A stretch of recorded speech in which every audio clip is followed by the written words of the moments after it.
Here we go. 4, 3, 2, 1. Boom. First of all, before we get started, I want to say I love your reviews. You are my favorite. You have you and Lou. I love Lou too. But you're so good at covering all the bases of whether it's cell phones or any kind of weird technology that's coming out, and you just nail it. You're my go-to guy, man. Well, thank you. That's quite an intro. I appreciate that. I really want to tell you, like, whenever a new cell phone's out, like, I saw that you walked in with the red, but that's not your daily driver? No, I thought you would like this. This is, I mean, every phone now is glass on glass and everything. Yeah. But this red hydrogen one has a lot of weird stuff about it. It's, first of all, it's about twice as big as it has to be. But it's from Red, which is a camera company. Wow, all these buttons everywhere. Yeah. So they're really good grip. at This is not buttons. This is just a grip. This texture rubberized on the outside. side grip. You could probably drop it from 45 feet and it'll be fine. Throw it across the room. But the weird part is it's made by Red. So Red's a camera company. I use their cameras. I love their cameras. But then they come out with this, which is a phone, which is kind of weird. But there it is right there on the screen. Yeah, that's my photo, actually. So that's next to the iPhone 8 Plus, which is already a huge phone. And what is this metal thing on the back, the brass-looking So it's dots? got these pins, and it's supposed to next year support modules that will connect to it.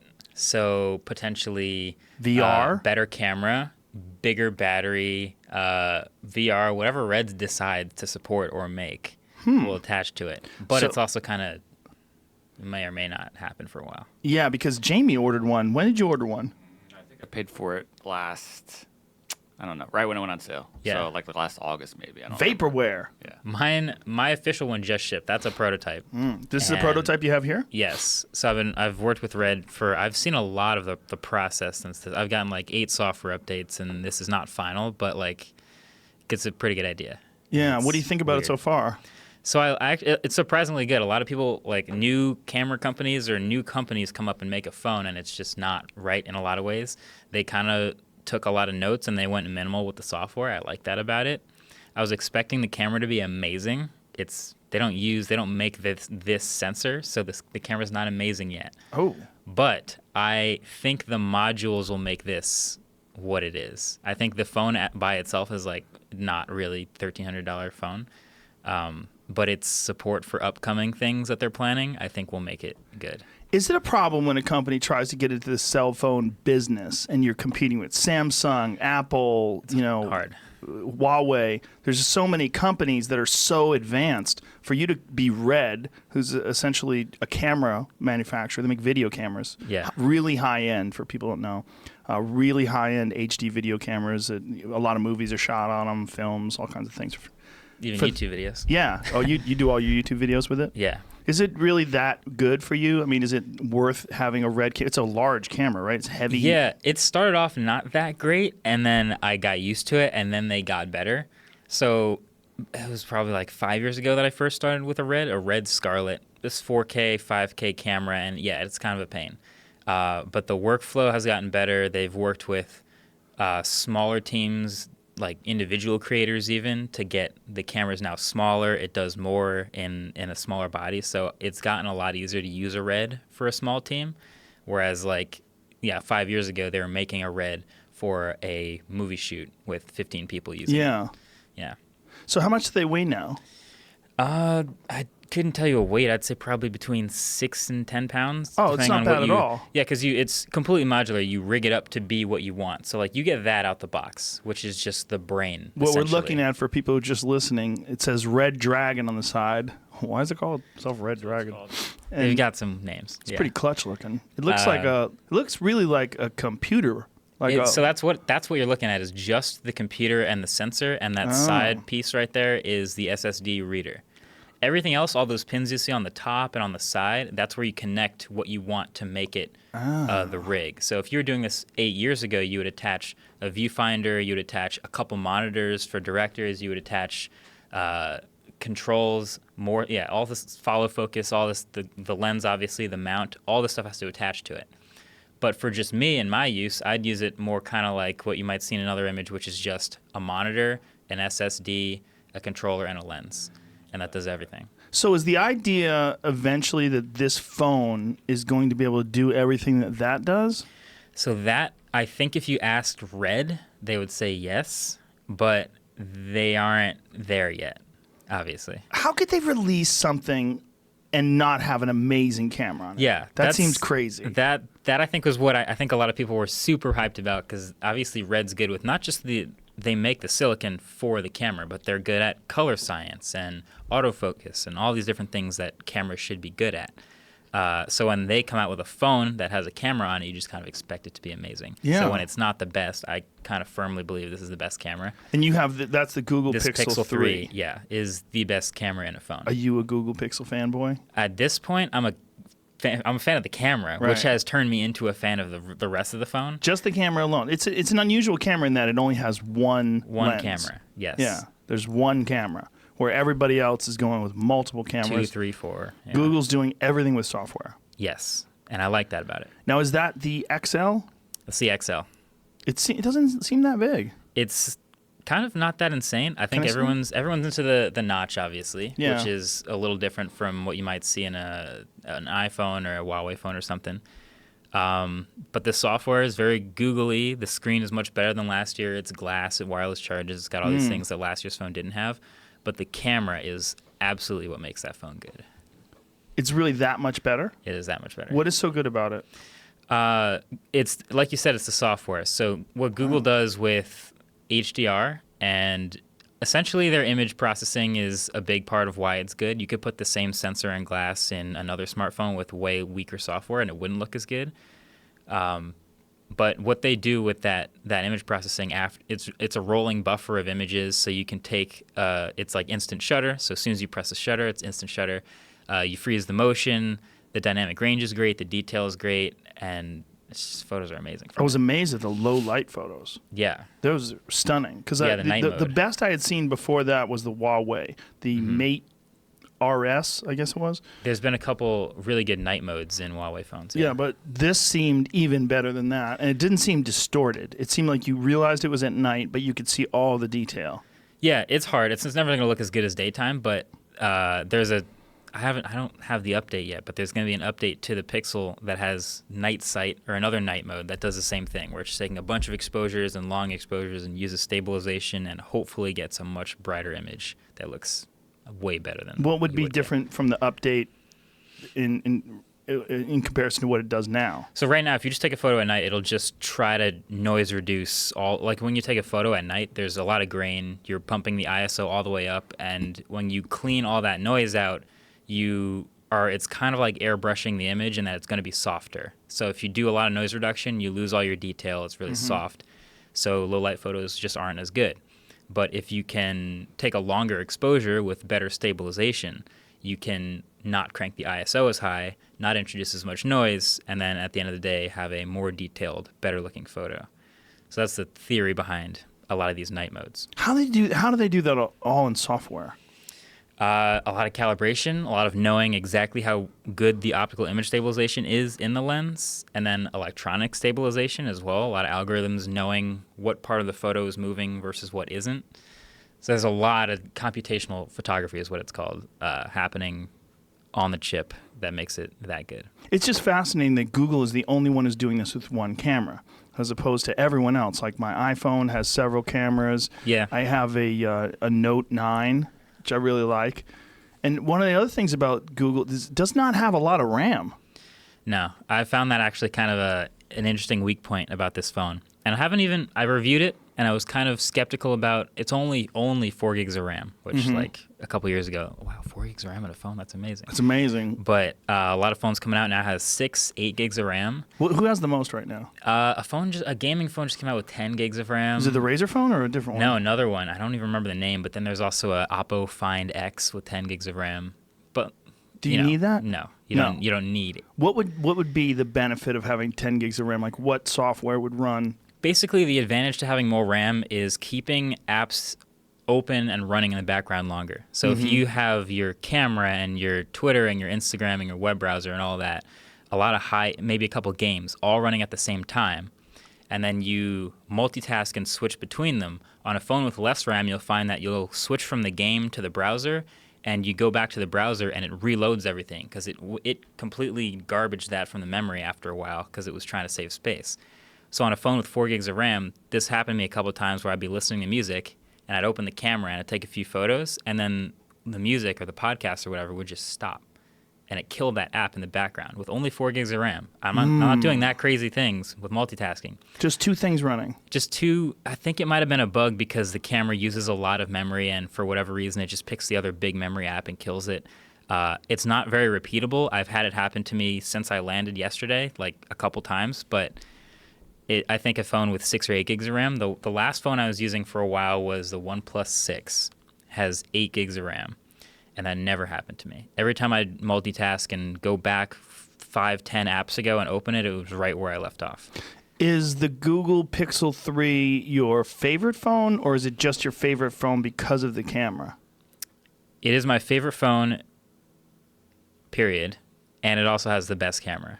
And is it your favorite phone because it has pure Google? Because you have the there's latest a lot of Android? Things. It's the latest Android, which is kind of hard to find. And then you get, obviously, this pure Google experience and this amazing camera and a great display. And my priorities in a phone are pretty much along those lines. I need a great camera, and then I want a great display, I want good software, and then the rest kind of follows. And you want pure Google, right? You don't want to be operating under the Samsung skin? I don't mind a skin if it's good. There's a lot of skins, like OnePlus has Oxygen OS, and it's a skin technically. It's close to pure Google, but it's missing a lot of the Pixel features. But it's fine. It's smooth. It's great. Is OnePlus running the latest Android? No. No. Who is? It's Essential phone? So OnePlus, I think, just got the Android P update. Essential just got the Android P update. And then everyone else is on like one version ago or older. Why is that a pain in the ass for them? Why can't it be universal? I have a bunch of theories on why they don't update their software as quickly as they probably could. I think a lot of it in the U.S. especially has to do with carriers. When you have to when you want to push a software update to a phone on Verizon, for example, not only do you have to like rewrite the software and optimize it and everything, but then you have to submit it for like certification from Verizon. Verizon has to push that update. That whole introduction of the third party through the carrier is a huge pain in the ass. And then on top of that, I know a lot of people who, when they get a software update, like actively avoid installing it. They just don't want change in their phone. So at the end of the day, like they put all that money and work into making a software update, and half the people never install it or don't care, then they just figure they might as well not put the money there. So a lot of teams or a lot of manufacturers just don't. They don't. They support the phone for a year or two, and then that's it. But for folks like you, for the power users, that's big. Yeah. Like, that's a big thing, having the latest and greatest. Definitely. Yeah. That's why I'm a fan of phones that keep the skin light and update quickly, which is what you'll find with like Pixel and Essential and Oxygen OS and stuff like that. And that's really it. Like, Samsung takes a long time to get to it. Yeah. Yeah. As great as Samsung phones are, they definitely are not first to get new software. Yeah, they're trying to do it quicker, apparently, what I've been reading, but I guess there's a bunch of issues. Always a bottleneck. Yeah. Now, when you compare phones, like, do you have a checklist of things that you have, like, on a computer, or is it just all off the top of your head? Like, do you have, like, a rating system that you use, a personal rating system? I don't have a rating. I do have a checklist of things that I definitely pay attention to every time that I go through screens, displays, and battery life and how good the camera is and things like that. But I never come to like a rating out of whatever. I used to do that a long time ago, but I stopped because it's kind of like a never ending. You'll never get a 10 out of 10 basically. Because if you ever give something a 10 out of 10, the next one's going to be better, right? So how do you put that on the scale? So 10 I just out don't of do 10 numbers. for October 2018. Can you say that? I guess you'd be like, this is the best phone. Like I said, if I say this is the best phone right now, then maybe it's not a 10 out of 10, but it's like the best you can get. But that line just keeps moving. So I don't give things numbers. But see, for me, the things that you said that would be a pain in the ass, that your music would shut off because you're using the camera, that's kind of big That's to a me. pain in the ass, yeah. It's not a 10 out of 10 because of, I think, the memory is a problem. Yeah. The notch is bothering to some people. It doesn't bother me anymore. It just kind of blends in. I don't really look at the notch, so. Have you gone into the developer settings and fucked with the removal of the notch? I tried it. It wasn't that big a deal to me. It just makes a big black bar over the top. Yeah.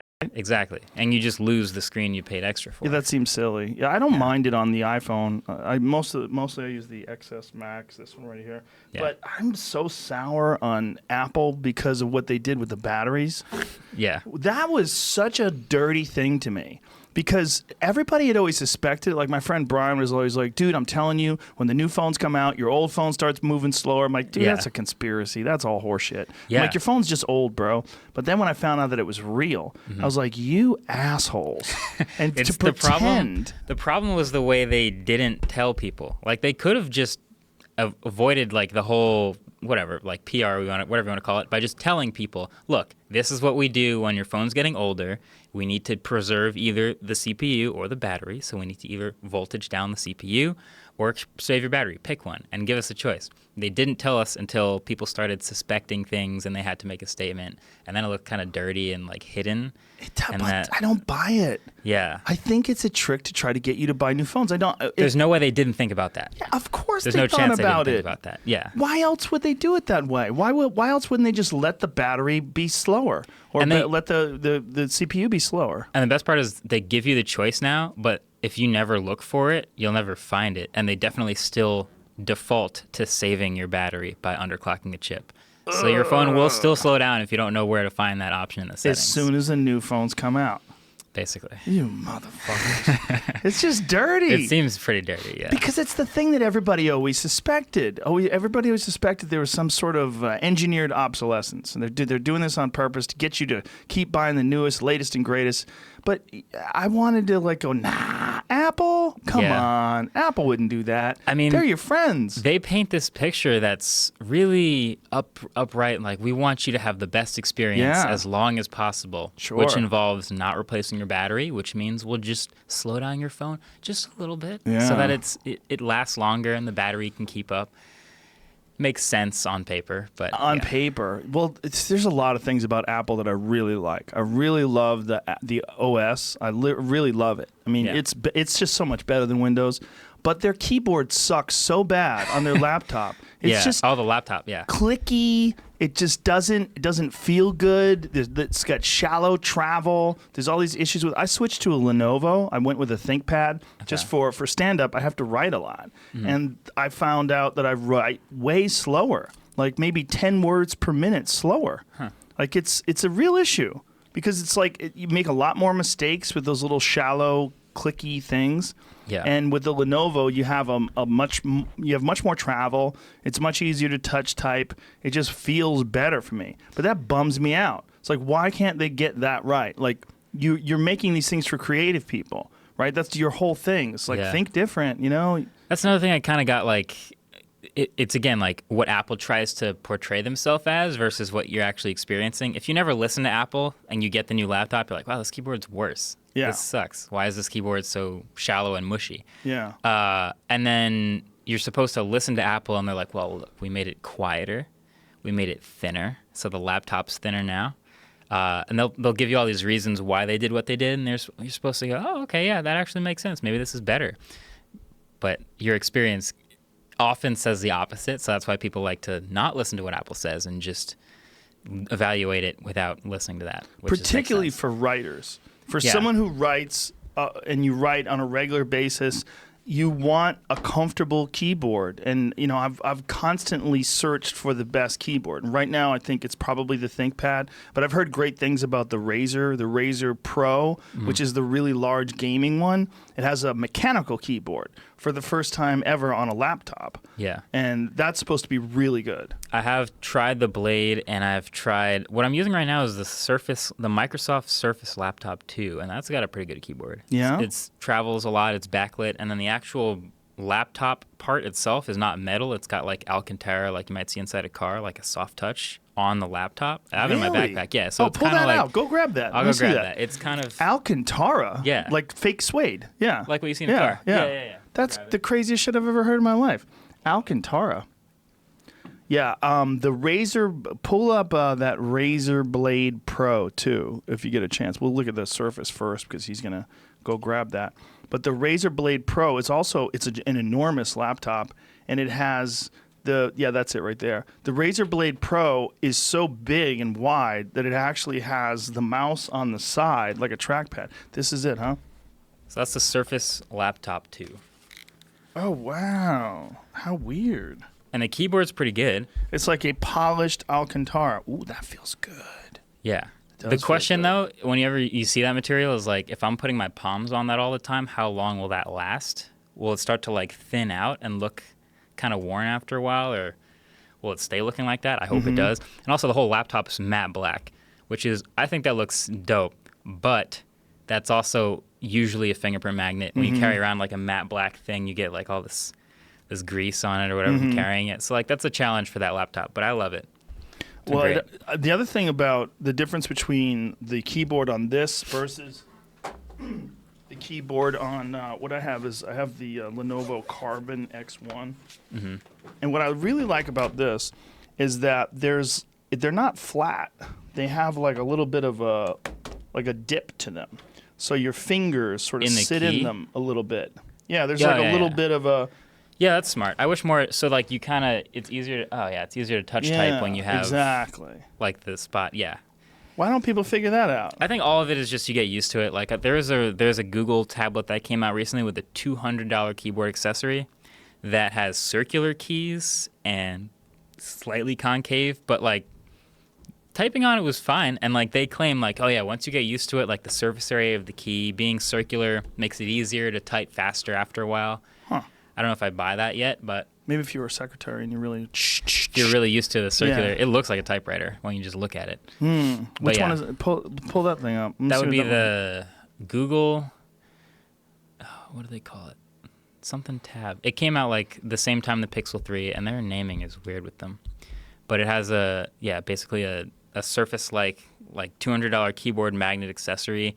You can prop it up at any angle, and it goes from a tablet to a laptop with this keyboard dock. Huh. And then it's kind of interesting. But the circular keys I found weird. That Alcantara on the handrest feels amazing. Yeah, I'm That's into really it. nice. Yeah.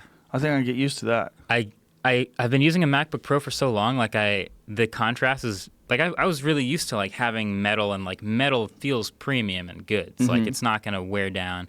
But I like this a lot actually. Well, what metal doesn't feel good though is on your hands when you're sitting on it for a long time. If you're The writing edges. the edges.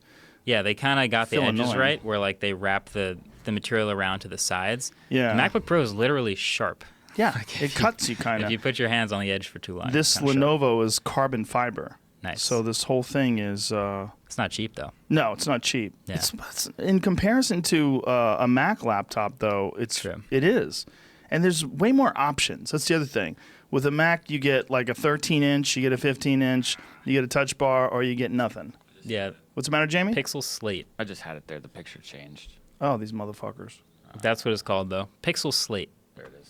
Oh, there My it is. favorite name. Okay, so those are the keys. Those Huh. are circular keys. And that sort of connects to the tablet. It's a great accessory. Like the magnet on the back. Like I don't know if you've seen a Surface, the tablet with the little Yeah. kickstand. You kind of have like a couple notches where you can adjust it.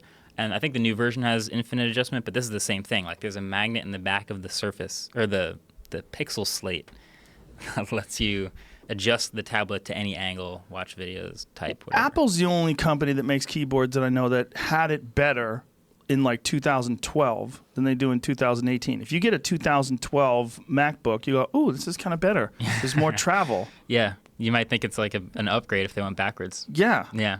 that's yeah, I agree. goofy. What I the kind of fuck? agree. I don't know how they did that. Yeah. They're so design oriented. I mean, everything looks stellar. That's what it is. Apple has been not a victim of their own desire to make great design, but they very often make compromises, sometimes to the detriment of how good a product can be, to make it look better. Classic example was the Mac Pro, the little circular trash can looking Mac Pro that came out in Yeah. 2012 or something like that. They made all these promises. It's this sleek, modern workstation. It's going to have the Xeon chips and big GPUs, and I loved it. But it only had one fan for a $7,000 workstation, and they constantly overheated and would throttle, and eventually it was a nightmare for them. Wasn't that something that was going on with the latest laptops, with the latest MacBook Oh, Pros. yeah. Same thing. Yeah. Same thing. They made the i9, the Core i9, they put in this super thin laptop. They made this laptop so thin, and they kept the fan speed so low because it's got to be quiet. Very quiet. So they just throttled the CPU down so it wouldn't get so hot that they had to kick up the fans that high. So the actual performance, even though the CPU is more powerful, was not as good as the last model. Right. That's Which was fucking to make stupid. it look good. Exactly. So yeah, Apple's been a victim of their own like desire to make things so beautiful. And many then times. they got fucked by Huawei because Huawei came along with the MateBook. And the MateBook Pro is really a better version of the MacBook. I'm into it. Yeah. They So fucking nailed it. There's no bezels. The way that webcam pops up from the that button, I found interesting. I don't know how it's a weird like, angle. It's like up your nostrils. Exactly. It's like on the table level of wherever you're sitting, kind Yeah. of looking up at you. That's very odd. But yeah, there's a lot of great things about that. But I Pull think, that thing up. MateBook Pro, Huawei. But meanwhile, it's probably spying on you all day long. Yeah, that's the thing. Sending information to the Chinese government. Yeah, Huawei's reputation's not so hot. They just found some spy chip in their cell phones. Oh, you're talking about the. Well, there's a couple things that just happened with chips in hardware. There's another thing about Bloomberg report. Did you see that? Yes. Of the chips that came from all this server company or this company that makes the chips that sells to all these big companies like Apple and major companies, and now everyone's compromised and Apple's like, nope, not true, definitely not true. Don't say that. Of course, not us. Yeah, no, 100% not us. But like, yeah, that's a really weird story. Look at this MateBook. Like the bezels, they're almost non-existent. So That your is challenge- a gorgeous website. If you're Gorgeous laptop, rather. If you're Huawei and you make that, now you have to convince people to switch from the MacBooks that they love to that. Yes. Just on looks alone, they could probably do it. Mm-hmm. But then there's all the other features like, well, it doesn't run Mac OS 10. Do I have iMessage? Right. Do I have No. all these other things that I like about my Mac? This huge touchpad. Right. Well, it does have a huge touchpad.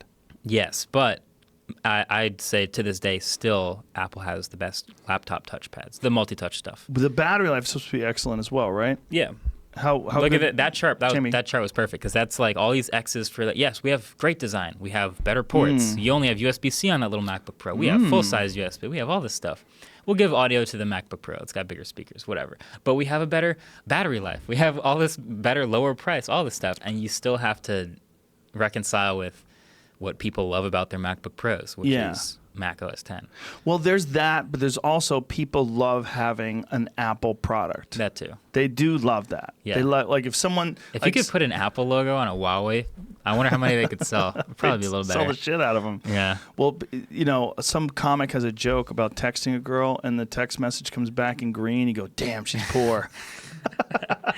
It's a true thought people have. Yes, people Yeah. want iMessage. Like if you're messaging someone and you find out it won't send an iMessage, it'll only send a text message. You're like, oh, this weirdo. Either they have a flip phone, like it's some weird. cave person. I've been on the other side of that. Like I carry an iPhone, but I text people on my Android phone. So I've never been on the judging side. But I wonder about that every day. Like really, what does it matter? Like I text you with a green bubble, which Apple decided first of all to differentiate iMessage versus text message, which is hilarious.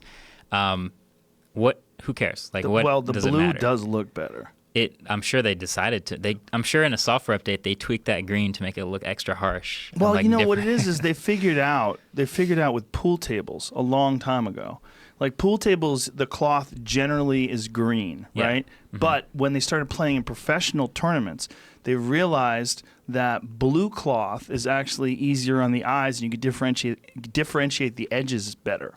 So a lot of like really high-end professional matches are played on blue cloth now. That makes It's like sense. a light blue, sky blue cloth. Yeah, I've seen, and that's I guess because of the way your eyes work. Yeah. Like something about primary colors and the cones, and you're more contrast sensitive to blue, something like that. I don't know. Well, it's I'm something trying to about the remember. way white contrasts with green is not quite as pleasing as white contrasting with blue. Word. But it could be that Apple's fucking with you with the green. They're giving you some vomit green. Make it some brown color next year. Yeah. What? Yeah. The color of the app is green. Well, Why wouldn't they make it blue? iMessage, the app, that button you press to open it is green. It's a green It's true. logo. Why not make it blue? That's really true. Yeah, what the fuck? That's a Yeah. very good point, Jamie. Yeah, why did they do that? It's still.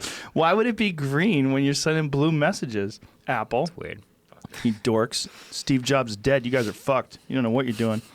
Design. But the MateBook, other than that, it's supposed to have a better keyboard. It's supposed to have a keyboard that's probably similar to that Surface Book. Mm-hmm. And it's supposed to have better battery life. Bezel-less. Right? Yeah, bezel-less. Touchscreen. Touchscreen. Higher resolution.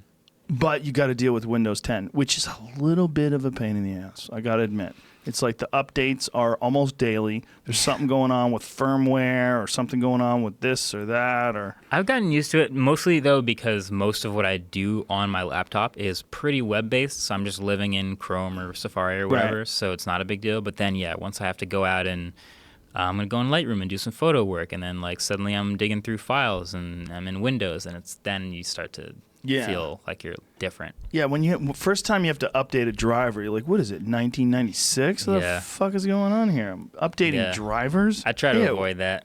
Ew. It's just, they're close, though. Like, it's way better than it was 5 years ago. Yeah. You know, 5 years ago, you would look at Windows, you'd be like, this is like some archaic, pixelated. Came from Vista to Windows 7 to Windows 10. Vista was kind of that nightmare, and then they kind of have worked upwards since I started with Windows 95. I used to make my own computers back in my hardcore video gaming days. Nice. I used to go to Fry's Electronics and get motherboards and the box and fans. And I started that online. So I never went to a physical computer store to buy parts, but I would have to do the whole like cross-referencing what's compatible with what online, and then put together a whole list and then just buy it. And then 9 boxes show up, and like hopefully they all work. Yeah. But yeah, it was the same experience. Yeah, and SLI video cards and connecting them with that cable and all that. You ever mess up jazz. and break one? Oh, yeah. Yeah. Yeah, fucked Makes up. you, but fixing it makes you feel like you did something. Well, there's something going on when you're like the jumpers for the motherboard and you're moving stuff around, and it was cool. Yeah. And then once you actually got online with a computer you made yourself, you're like, this is something about this. And I remember when you used to be able to do that with Apple. You used to be able to buy clones. Yeah. I mean, way back in the day, still in high school, I had a Dell XPS like 730, I think it was called, this huge desktop where, again, you could like take the CPU cooler out, put a new one in. It was modular fully. And then Apple also made this huge desktop, this Power Mac. Or I don't know what it was called at the time, but it was, again, massive. You could take the graphics card out, put a new one in. You could take the RAM out, take the CPU out, but it was like this weird system where like they were on like decks, and you had to like take this big metal slot out and then do the CPU there and then put it back in. Yeah. It was really satisfying to like change the hardware and like, yeah, I did that. And then you boot it up and it's like, that's exactly right. Now it's got 8 gigs of RAM. Yeah, there's some, especially, I don't know, I think it's a man thing too. Men like changing carburetors. The mechanical feel. Yeah. Yeah, that's probably a lot to do with it too. Yeah, that's it. Yeah. That thing. Yeah, I remember think that even sucker. one generation after that, because it had like basically like elevator levels to it, like the top level and then the bottom level, and then the hard drives and the power supply on the top, like all that stuff. And you can mess with that. If you go over someone's house and they have that now, you're like, what the fuck is wrong with you? But that's the thing about like, that was the most accessible modular desktop Apple ever made. And now they're making this promise again, like, all right, we listened. We know that little trash can Mac Pro was not good thermally or design-wise for anyone. So we're going to make a modular professional desktop Mac Pro again. That's what they said. And it's going to be next year sometime. And I keep picturing that. I picture them going back to the roots of like a real bona fide desktop. Because right now, the most powerful iMac or Mac you can get is the iMac Pro. And you can't even update the RAM in the iMac Pro. Really? You can't update anything about iMac Pro. Really? Yeah, what you buy is what you get. If you buy a $7,000 iMac Pro, you will have that spec forever. Apple doesn't want you opening anything in that thing. So when they say, we're going to make a modular, updatable, real, well-designed Apple desktop, I'm like, I really hope they're doing that, like exactly, because I love that. Do they have regular towers anymore? Or no? No. Everything's an iMac? They had that little trash can, and then the Mac Mini, which is the longest since they've ever updated it. I'm hoping they update it at the event this month. But the Mac Mini is the only other tower they made, and that's got laptop internals. So not really true desktop. So everything, well, is that just because of technology's advanced to the point where you can kind of fit everything in the big screen of an iMac? Basically, yeah. I mean, the iMac, they have those desktop internals in it, but yeah, like you're still going to be restrained by like how closed off that space is, how many fans they can fit in there. So if they really want to do like a true desktop, they got to open it up and make it huge, which is not very like Apple. So it's going to be interesting to see what they do. Yeah. I'm wondering, what year is your laptop over there? That's an older one, right? This is the last one before they added the track bar. The last one that glows. Yeah, it's like 2015. Does yours have a dip at all to the keys? That's what I was looking at. Yeah, very small. But that's yeah, all there's you a little need. one. All you need is a very small dip. It's not flat. As soon as they went with flat, they fucked up. There's a company that refurbishes 17-inch MacBooks. Yeah. The big one, the Mac Daddy. I used to nice have a one. I used to love 17-inch that one. laptop. They refurbish it and put a modern CPU in it. They put a big SSD drive, like a 1 terabyte or 2 terabyte SSD drive. So you deal with a solid state drive, so it instantly fires up. Much more RAM, much more everything. Yeah, that's what they call a desktop replacement laptop. Yeah. I was into that for a while. That was like that's actually how I started my channel. Was I bought a 17-inch laptop, and I was trying to figure out which one like strikes the balance of where I want to be with taking it off the dock once in a while and walking around the house maybe, but like planting it back here and it's my desktop and it's a 17-inch screen. That was where I like started. And the I good ended thing up is, with a HP. if you're at the airport and you have like a canceled flight, you could get a workout in, just like lifting that thing and in front of you, 12-pound go to the laptop. side, to the side. That's do the other thing though. sit-ups I with was it. on the plane with this. This is like a 12-inch screen, and every time the guy in front of me leaned back, he just like smacked my laptop, like, and I had to like move it. You really need like a 12-inch, a 9-inch screen probably to get away with. What? That's 12 inches? Can you flip that around? This is a 12 or 13-inch screen, but it's like a taller 3:2 aspect ratio, so it's not like the smaller 16:9 screen would be underneath like where that guy was hitting my screen. So most of the bezel, it seems like it's on the bottom. Is that what it is? Yeah. It's Yeah. your chin Yeah. at the bottom here. I mean, it's pretty good sized bezel, but like I'm still hoping for like a bezel-less laptop. So. Like, have you ever thought about going with the Huawei? Not really, mostly because I switch laptops so infrequently that I was just like, if it's not massively better than the MacBook Pro, I don't really feel the need to switch. This came out on my radar in the last like 2 weeks, and I decided to try it, and it's been like worth the shot. Like I'm really into it. I'm probably gonna switch back to the MacBook Pro in a little while once I start to run up against things like this doesn't have USB-C, which is sad. That's weird. And eventually that's gonna bite me, and when I do, I'm gonna want to switch back. But it's a new Microsoft laptop that doesn't have USB-C doesn't really make a lot of sense. it doesn't at all. Why'd they do that?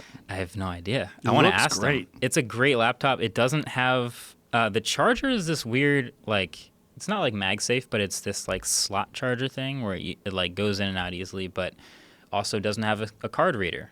Also doesn't have Really? like a lot of things that I kind of hoped a laptop would have. So Yeah, this thing has everything. This thing has regular USB, USB-C. this has one Card full-size reader. USB port, a headphone jack, and what looks like This has HDMI. this does not have that. I'm a big fan of this thing. And then they make a 15-inch version of it as well. This is I guess, I don't know how big that is. So what do you do like mostly on the laptop stuff? Because Mostly I know writing and then getting online. Just Okay. online bullshit. But Yeah. no software really. I'm not really running anything other than writing programs. Microsoft Word, which is native, right? Yeah. I mean, you could probably get away with any number of similar laptops. Yeah. Just like so, at that point, you basically like pick the design you like best, and if it has the ports you need, then you're good. But if you find yourself like, I like to do photo editing a lot, and so basically I have to have some way to read memory cards. MacBook Pro doesn't. It just has a lot of USB-C ports, so I just have that dongle, plug in the USB card reader, and then I'm good. This one, I'll have to get a USB card reader also for it, and then get Lightroom, and then I'm good. You'll have But- to get a regular USB card reader, though, Yeah. which is like, Which is 5 years ago. a little less common. Still easy to find, but like it's kind of dorky. eventually it'll be like 2020, and I'm like, I don't want this in 2020. Yeah, that Razer Pro, the Razer Blade Pro that we were talking about, what's interesting about that is it has a trackpad on the right-hand side, like a mouse, like as if the mouse is on the right. Yeah, And then it has this enormous keyboard. yeah. and a mechanical keyboard, which I'm a really big fan of. I like those clicky mechanical. It's a true desktop replacement. Yeah, look at Yeah. that thing. Yeah, it's massive. Plus, look at all the cool colors. It's so I have pretty. the 15-inch with the RGB. They love their RGB. I still that's such a Razer thing because they have a phone now. I don't know if you know the Razer Yeah, I phone. have it. The Razer Phone 2 has RGB glowing backlight. It's hilarious, but that's their own aesthetic. But What does RGB stand for? just red, green, blue. Oh, like okay. the fact that you can cycle between colors or whatever at any time is almost pointless. Like it's technically a backlight, which is useful, but other than that, you're just kind of, you get into the gamer aesthetic, which is pretty fun. Yeah. It's a fantastic thing if you're into games. Like that thing, literally, you can play high-end games at very high frame rates, and I don't know what kind of battery life it has, Probably not that great. It's a 4K. but so much juice and so much screen, and That's a 4K laptop with a desktop GPU in it. so there's a 4K model versus a full HD mode model. And I think the 4K has a lower max frame rate, if I'm not. So what is the difference in full HD model? So I think the full HD model is a higher, 120 hertz 1080p or probably 60 hertz 4K. Yeah. So if you're gaming, you'll probably go with the 1080p, but then you get your higher frame rates and you'll enjoy games better on that. But Yeah. if you're photo editing, then you'll probably go with the 4K and you get that desktop power, or video editing, for example. But I don't think the battery life would be very long on a 4K laptop. It with seems desktop hard GPU. to imagine. It's so big. Yeah. Like, find out what it says in terms of the battery life. Like, if you're just playing a game and you're not plugged in, you're kind of fucked. Yeah, if you're that guy, you're walking around with the power cable all the time. Yeah. 100%. You're walking to a new room, plugging it in, and then setting up there, Yeah. which is better than a desktop technically. But yeah, you're walking around with the power all the time. Yeah, better than a desktop technically, but is it as powerful as a desktop? Like, if you get a Almost. real gaming desktop. Almost. I think their goal is to get as close to a desktop as they reasonably can, and then give you the ability to take it places quickly. What does this say about the, oh, you fucking motherfucker, disable Every website ever, man. everybody's pop-ups. Ugh. So gross. Look at this world we live in now. Why do I want notifications from your website? I saw a great GIF the other day. Am I saying that right? GIF of like every website where like you go onto this, you don't even get to the content. It's just 3 hours, 52 minutes battery life. yeah, that sounds about right Movie test. for just watching a movie. That's still So that pretty means you're at hilariously low. 100%. You watch a movie and then it's dead. Yeah, that's hilariously low. Yeah, Because if you watch a movie on a MacBook Pro, like, you got plenty of juice left after Yeah. that movie's over. You might be able to watch 3 or 4 movies. There you go. There's the battery. 99 watt-hour battery. That's actually a huge battery, but still. Yeah, Got that's some one of the things that I massive like about internals. not this model of Lenovo, but some of the ThinkPads have a swappable battery that you could swap while that's old while it's school. on. Yeah. Oh, what? Yes. Oh, yeah. I used to be Yeah. able to do that. Yeah, that's 2 definitely batteries. rare. There's an internal battery and there's an external battery. So you pop out the external battery, which is a big, thick band in Or the you're back plugged if you in, want to yeah. get the full jammy that goes like 25 fucking hours. Yeah. And if you pop that sucker out, you could do it while this is still running. Yep. And it doesn't shut off. Pop the new one in. Bam. Hot swapping. Yeah. Hot swapping. But I haven't had a laptop with that since like 7 years ago, probably. It's been a long time. Yeah. Well, I think Yeah. ThinkPads are mostly business oriented. I mean, that's 100%. really mostly what people are using them for. Yeah. But it's, there's that balance of like, what are you looking for? Like, are you looking for something that can do everything? Or are you looking for something that's just, I mean, most people, for a lot of people, you could really get by with one of those Google Chromebooks that doesn't Yeah. have much storage at all. That's where I'll probably end up getting my parents into a lot. Like, if your parents or grandparents don't really need much of a computer, but all they need to do really is email someone, maybe go to a website or two, watch an online movie. You just need a web browser. So, Yeah. like, a Chromebook is great. Yeah, so much is in the cloud. Yeah. I mean, so many people keep their photos in the cloud. They keep it. As long as you have an internet connection, you're good. You're good. But in terms of like local storage, Yeah, that's another one of the things about, especially when I was talking about this phone. not only does it only have 4 gigs of RAM, it also only has 64 gigs of storage. That's it? There's a 64 and a 128. And there's a lot of phones now that have like 256, 512, and then expandable storage via micro SD. And the reasoning Google is giving, which I actually subscribe to, is everything just goes through the cloud. Like the only thing I keep offline is my Spotify library and podcasts. So my whole Spotify, whatever, is like 30 gigs. And then whatever podcast I have is a couple more gigs. I don't need a 512 gig phone for everything I usually keep offline. I have a couple big apps, but not really. And then all the photos I take get uploaded automatically to Google Photos in full resolution, and I never really have to keep all of them locally. So every photo I've ever taken in full resolution is on my phone, even though I only have 128 gigs of storage. Now, when you use the Google version of like whatever iPhoto is, iPhoto uploads everything to the cloud. It's really simple. When you get a new phone, everything loads up to it. Does the same thing happen with Google? Same thing. Google Basically Photos. just as good? Yeah, and you can use it on an iPhone, which is, you don't have to. But yeah, Google Really? Photos. I have Google Photos on my iPhone. So every time I take great photos on this phone, they're on my iPhone already. Oh, that is So actually nice. Having the app is pretty useful. That's nice. Yeah. And I know there's a thing that's one of the things that people really love about iPhones is that AirDrop feature. That's very nice. Yeah, that's one of the best Yeah. Apple-only features. Yeah. But don't they have an Android? There's an Android drop too now. I know that because I've used it to Yeah. send things from my Samsung phone to my Apple phone. Possibly. So it's not like a first-party thing. So NFC is useful when I want to send something between two Android phones that have NFC.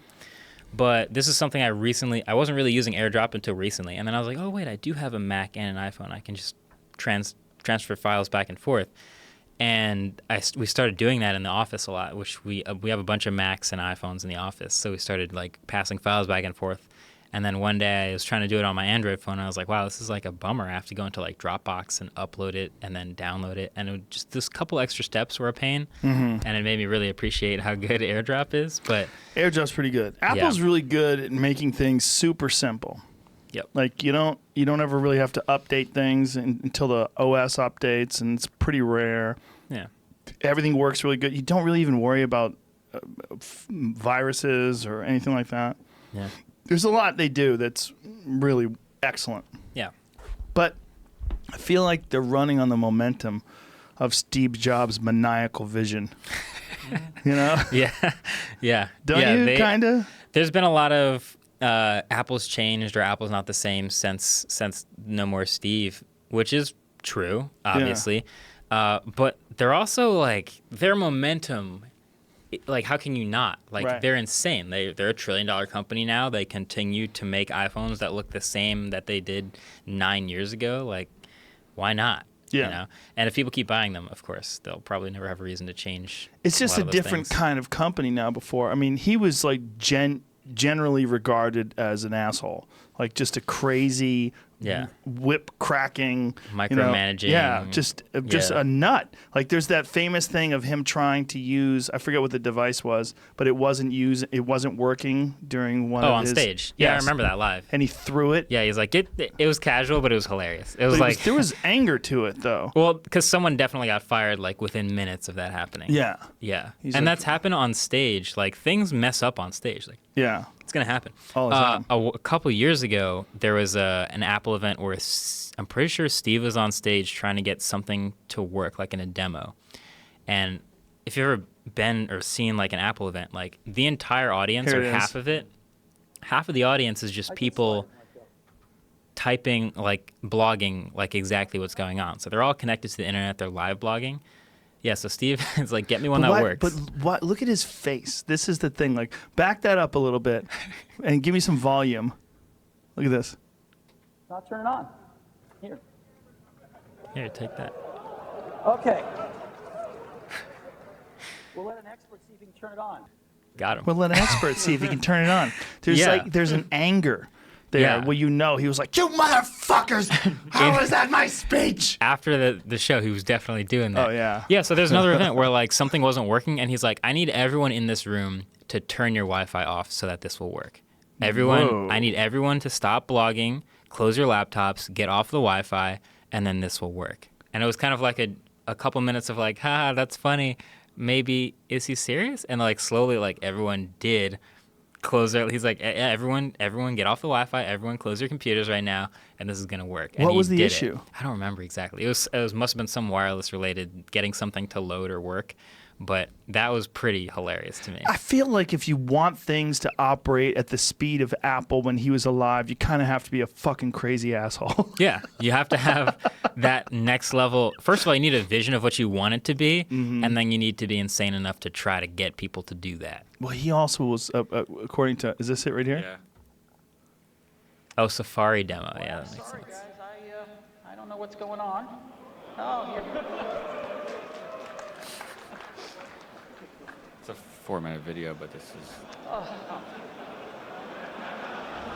Yeah, so it's failing to load. a So big everyone's website. using the local Wi-Fi, and Yeah. the Wi-Fi is just getting taxed. The event Wi-Fi is getting Yeah. crushed.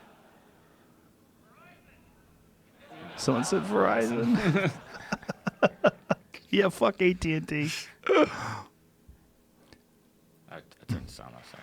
Yeah. Yeah, he was just having Wi-Fi issues with that. Let's see if I can find the moment where he said it. We're actually on Wi-Fi here, so all right. Yeah. 20 minutes later. Jeez. Now, before I begin number 6, So yeah, I don't know. our guys are running around like crazy backstage, as you might imagine.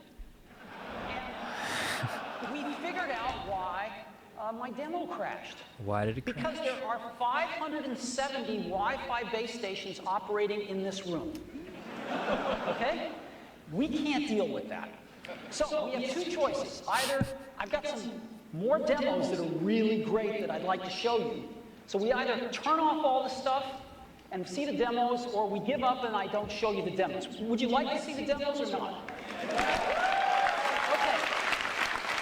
So I think everyone's hoping he'll just like try again and they don't have to turn it off. Yeah. several hundred of these are these MiFi things too, by the way. So all you bloggers need to turn off your base stations, turn off your Wi-Fi. Every notebook, I'd like them to put them down on the floor. And all of you look around, I'd like you to down on police the each other. Look at and the whole crowd is everyone. The only reason they're there is to live blog. Turn off Yeah. all these Wi-Fi base stations and put them on the floor, please. So like, all right, one last tweet because Steve's telling me to turn the Wi-Fi off. 30 minutes. Hey, Johnny. Those for FaceTime. Now that's another thing. Like FaceTime is another proprietary thing that Apple has. It's really Yeah. excellent. Yep. And it's built into the contacts. It works perfectly. Yeah. Yeah, just everyone with an iPhone, you can do it with them. Just pow. Like that's a massive. That and iMessage are like two of the biggest reasons people refuse to even try an Android phone. Mm-hmm. So I'm like, all right, well, clearly Google's mission should be to get iMessage on Android, right? Like that Right. should be like and Apple will never let that happen. They know that they can hold people hostage on iOS as long as they want Yeah. if they can't get iMessage anywhere else and Yeah. FaceTime and things like that. iMessage, FaceTime, AirDrop, walled garden. Yep. Yeah. Wonderful walled garden. I made a of whole video Apple. about this. The whole ecosystem. It's Yeah. it's real. It's a real major advantage. Yeah, it really is. And they've got that nailed. They really do. Google's tried to make their own versions of these things too. Well, just like they try to do Google Plus. And everybody was like, yeah, good luck with that. I have a friend who was an executive of Google. It was hilarious. Yeah. She was always telling me how great Google Plus is. I'm like, that That's- shit's dead in the water. The thing is, Google Plus, even though only like 9 people used it, it was great. I'm sure. It was really good. Like all the things that they let you do that I wish Facebook would let us do, of like sharing with certain groups of people and like all these different things with circles. It was kind of a shit show with like how they did it, but it's good. Like it was Right. good. Anyway, so it's gonna die now, and that's kind of Is sad. it? It is Are they finally killing gonna it? die. Yeah, they had this whole security breach thing, which is also a weird story. But then eventually they're like, you know what, we're shutting it down. Really? Yeah. I want to call my friend up and go, ha ha, told you. So it's gonna be finally no more Google Plus, but like Google keeps trying to do this. They keep calling it like a universal message service, and everyone's like, "Oh, iMessage for Android. You're gonna make your own. Great." And they make a Allo, Duo, Hangouts. Like they have all these halfway there things that kind of tie into Android and are sort of like FaceTime and iMessage, but not really. And it's just not well done, and it's not convincing anyone. Now, I know there's been some third-party attempts to figure out how to put iMessage on Android phones, and that you can get like some sort of an app that allow you to use iMessage. It's probably really clunky and forwardy. Yeah. Yeah, I haven't tried that. I haven't either. I imagine it's horrible. Yeah, I have the Note 9, like I said, and I was thinking about switching over to it, and I was like, oh, I'll use this pen. I never used that pen once. Yeah, that's the thing. As a reviewer, I'm always trying to figure out what is a real, genuine, use it every day feature that's worth paying extra for, and what is a cool demo feature that'll get you to brag about the phone and show your friends, but you'll never use it. Yeah. And I've always been split on the S Pen. Is that a thing people really use all the time? And I've been like kind of somewhat convinced there's people who like, yeah, I use the S Pen every day. I take notes on my phone.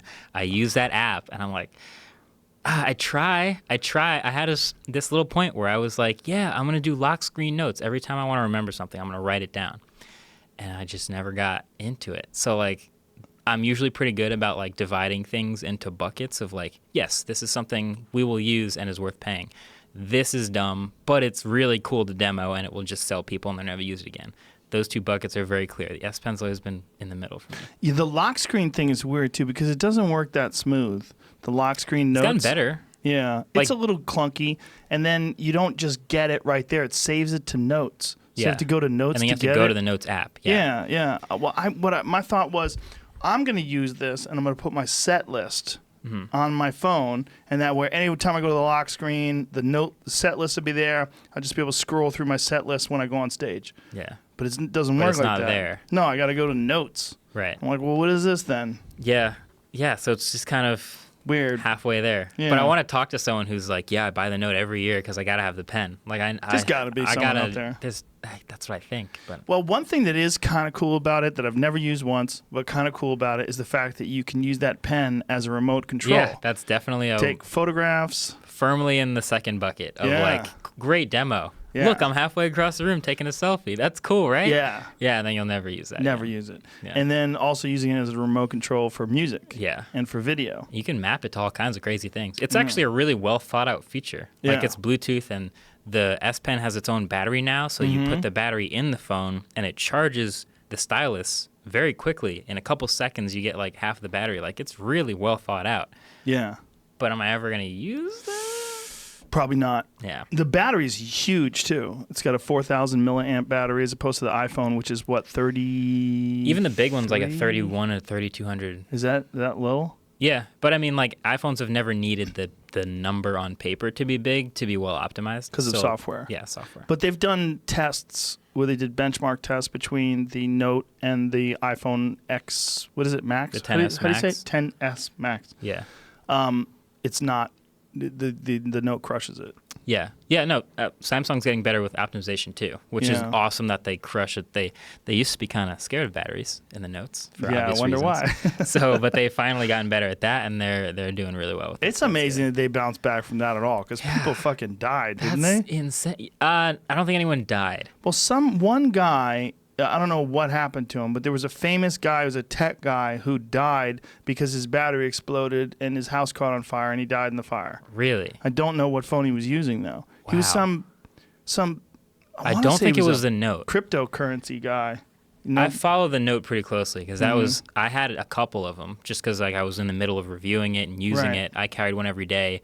Starts getting banned. Starts getting caught on fire. You can't fly with it. Like I followed that all very closely and all the cases of because it started off with not only were the Note 7s starting to explode, but they started recalling them and sending people replacements, and then the replacements started to explode. At that point, I was like, this is amazing. I need to follow this very closely. He had a BlackBerry and a Huawei, and they don't know which one exploded. Probably the Huawei. Probably was an assassination. I've never, That's a weird. He actually was a CEO. He's a Cradle Fund CEO, Nazrin Hassan. Yeah. And it caught his whole house on fire. Yeah, he died after a smartphone exploded and catches fire in his bedroom. That is really extreme. Yeah. It's a fucked up way to go. They can't mess around. So like that's when your phone starts exploding and your Samsung, like you have to fix that. There was that famous video of the guy who parked his car in the driveway and put his phone in the charger and left it there, and he came outside to his car bursting into flames. His whole car was on fire. Oh my God, that's horrible, especially in a gas car with literal flammable liquids in it. Right. Wow. Yeah. Luckily, it wasn't in his garage. It was in his Jeez. driveway. That is nuts. Fuck. Yeah. It's amazing they've bounced back from that though, because they really have. Yeah, they're actually that's been impressive of their reputation. So like in the reviewer community of like I watch all my friends' videos about the Note when it came out. We stopped making explosion jokes this year. I noticed that. Like the Galaxy Note 7 had all the explosion jokes. Note 8 came out, all the explosion jokes. Last year it exploded, guys. So what have they done this year? That's better. Now we're on Note 9, and I think we're kind of over it. 2 years. That's how long it takes. Well, that's today, though. I mean, the short cycle of news today. Like, things come and go so quickly. But I wonder if that would have happened to an iPhone. What kind of nightmare that would have been. I also think there's probably no way it would have happened to an iPhone. Like, you would think there's no way it would happen to Samsung, but somehow it did. But, like, there's this whole process of, like, getting a battery supplier for your phone and then just trusting their quality testing and then using that supplier for your manufacturing and all that. And I don't know how different that process is for Samsung versus other manufacturers like Apple, but it just seems like Apple would never let that sort of oversight slip. Right.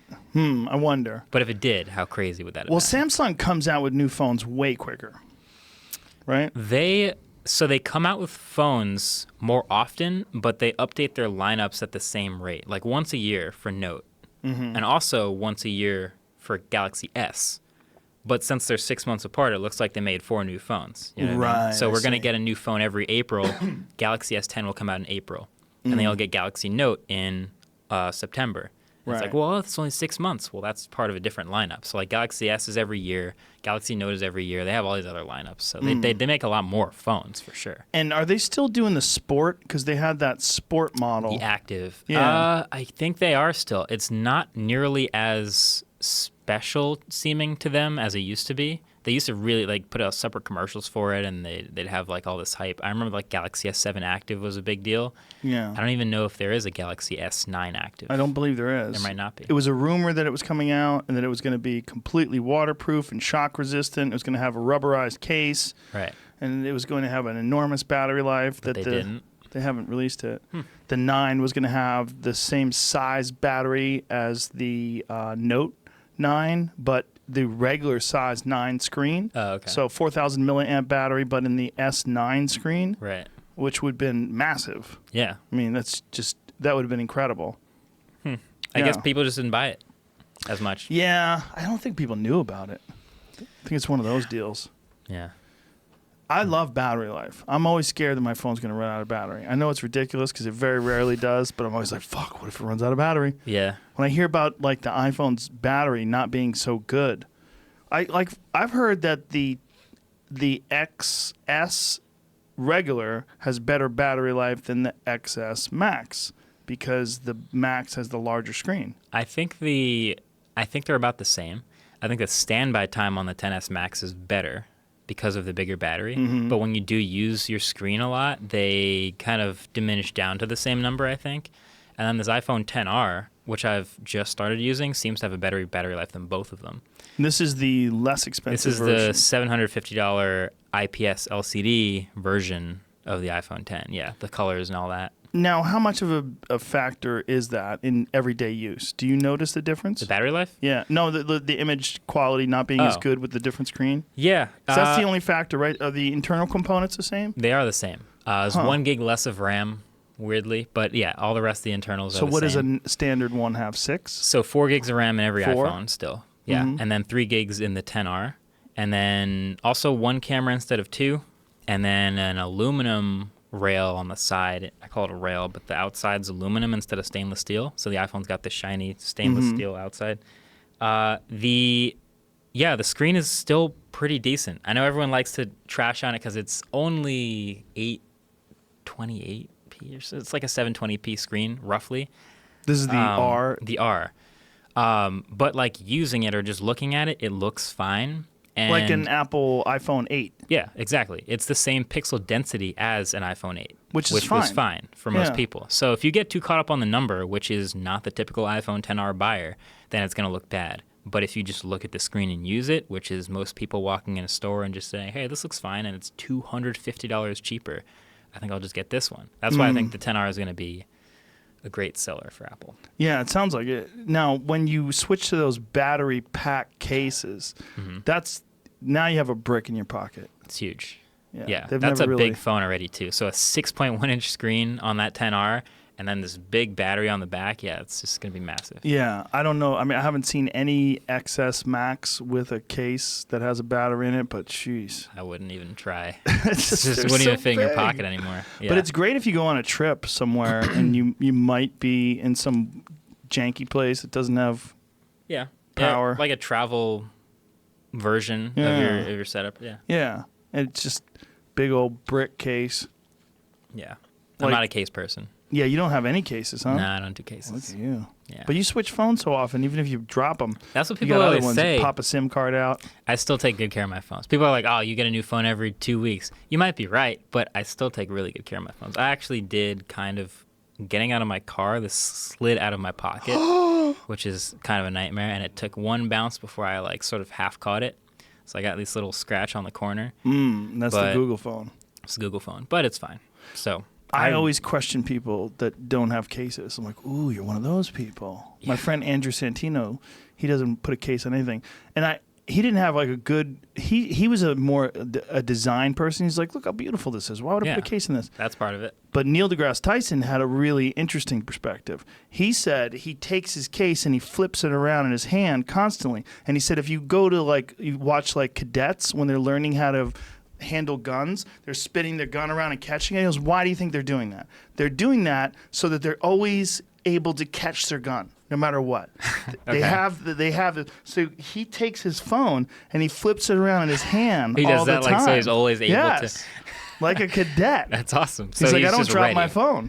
And he showed me. He was like flipping it in between his fingers like, but that's him. He's got this next level thought process behind everything. Even that's fair. Not having a case. So on that his means phone. He's not a case person. He's always got his phone. Yeah, that's fine. I actually like a case. I like this case, which is a clear case. And the reason why I like it is because it's more grippy in your hand. There's more to it. iPhones, it's not as slippery. iPhones are the slipperiest phones. They're the way they're shaped. They have the stainless steel, and then they kind of just melt into this like orb shape, and it's by far the most common like slide out of my pocket phone is the iPhone. This phone has never slid out of my pocket, obviously.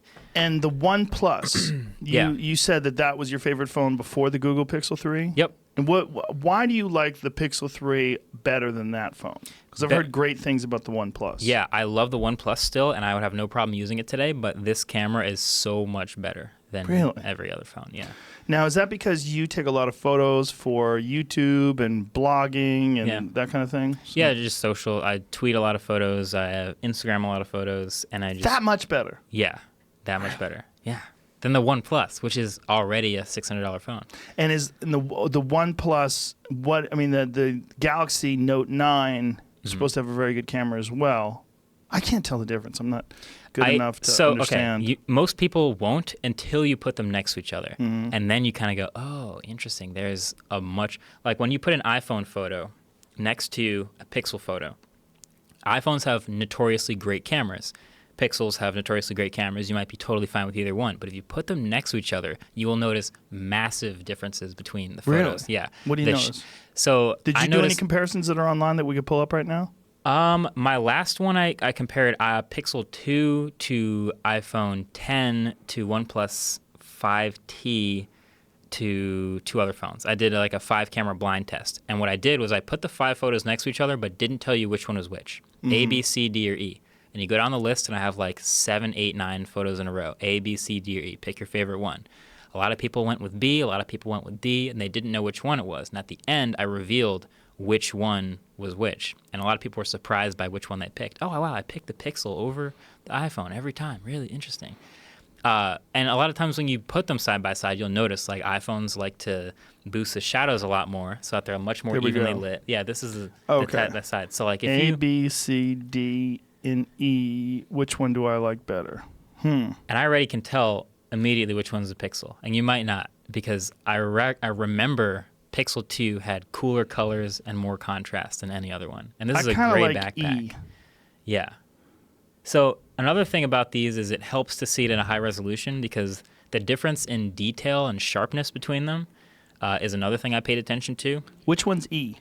I want to say that was the One Plus, but I forget now. And which but one's I the know, Pixel? I'm pretty sure B is the Pixel because this B's gray pretty backpack good. is starting to look a little bit blue. And that was a big characteristic of the Pixel 2 from last year. Right. And that was a big issue with the screen as well, right? The Pixel XL. Yeah, look at this contrast. Like you see, like all these are like pretty good, but when you see B and you see how much more contrast that has, and you look at A and how much kinda it's like lifted E. the shadows. Yeah, E's got a pretty even tone. And I would E is say. also the One Plus? I don't remember what E is. I'd have to go back to the video. Oh, I so you actually switched don't them remember. around with No, each no. one. Every time it was the same. A is the Oh. same every time. B is the same every time. I know. I'm already pretty sure that B is the Pixel. Go to the top left one with the selfie. So again, like that gray sweatshirt is starting to look blue in B, right?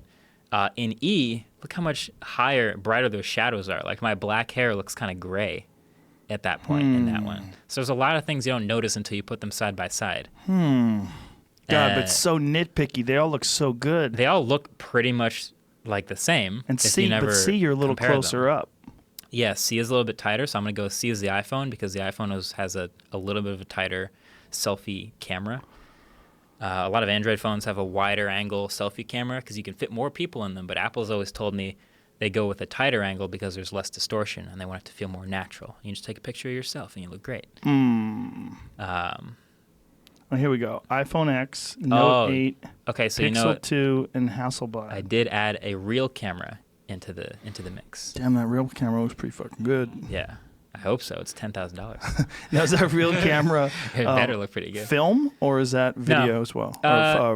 It's a photo, so it's a medium format, 50 megapixel Hasselblad X1D. It's a crazy camera. iPhone X looks pretty goddamn good right there. It does. But there's just a little bit more to the Pixel 2. The Pixel right? 2 has, so this is a portrait mode comparison. So I remember I was trying to test like the blurry background versus an actual good camera. Mm-hmm. And whenever you look at these portrait mode photos, what they're doing is they're sort of trying to outline the subject, keep it sharp, and then blur the background artificially. Right. And year after year, they've gotten better at this because the fall off between the blur isn't just like a cutout in real life. You get sort of like a gradient of how much blur you have.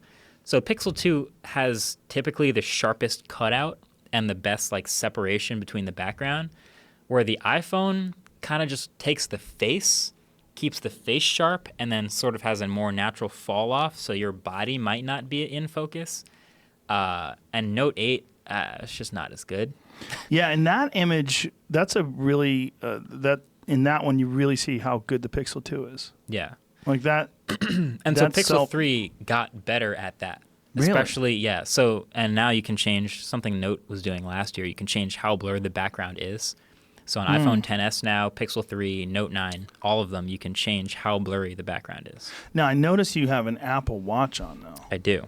Best smartwatch in the game, which Is is why it? it is by a lot. By a lot, By really? a lot, yeah. That's why I'm an iPhone person. Really, because of the watch. I carry two phones all the time, an Android phone of choice and an iPhone of choice. So my Android phone of choice is my Pixel. That's the main number, the main phone I usually use. And my iPhone of choice I carry because there's still things that iPhones do better, and I always carry whatever the Like best what? iPhone is. A lot of things, it's media related. It's like whenever I'm airdropping, like when I'm publishing a video on the go, like I have the thumbnail from airdrop on this phone. But just things like Snapchat and Instagram Stories, Instagram Live, a lot of apps with camera stuff are better optimized on the iPhone than they are on any Android phone because they're built for iPhone. So I carry an iPhone, and the best smartwatch is the Apple Watch Series 4. So I wear an Apple Watch Series 4 because it's good. It's really good. But you don't get text messages on your Apple Watch then. No, I don't. But I But do you want them? Yeah, kind of. I would love to be able to use a smartwatch this good with my Android phone. I still haven't found one that good. But I'm mainly using this for fitness tracking now, which is kind of entertaining, just like keeping track of workouts and calories and standing hours and all the stuff it does. It's pretty cool. Yeah, this I was talking to you before the show about this Sober October fitness challenge we're doing. This is the first time I've ever worn a heart monitor and then seeing actual scores.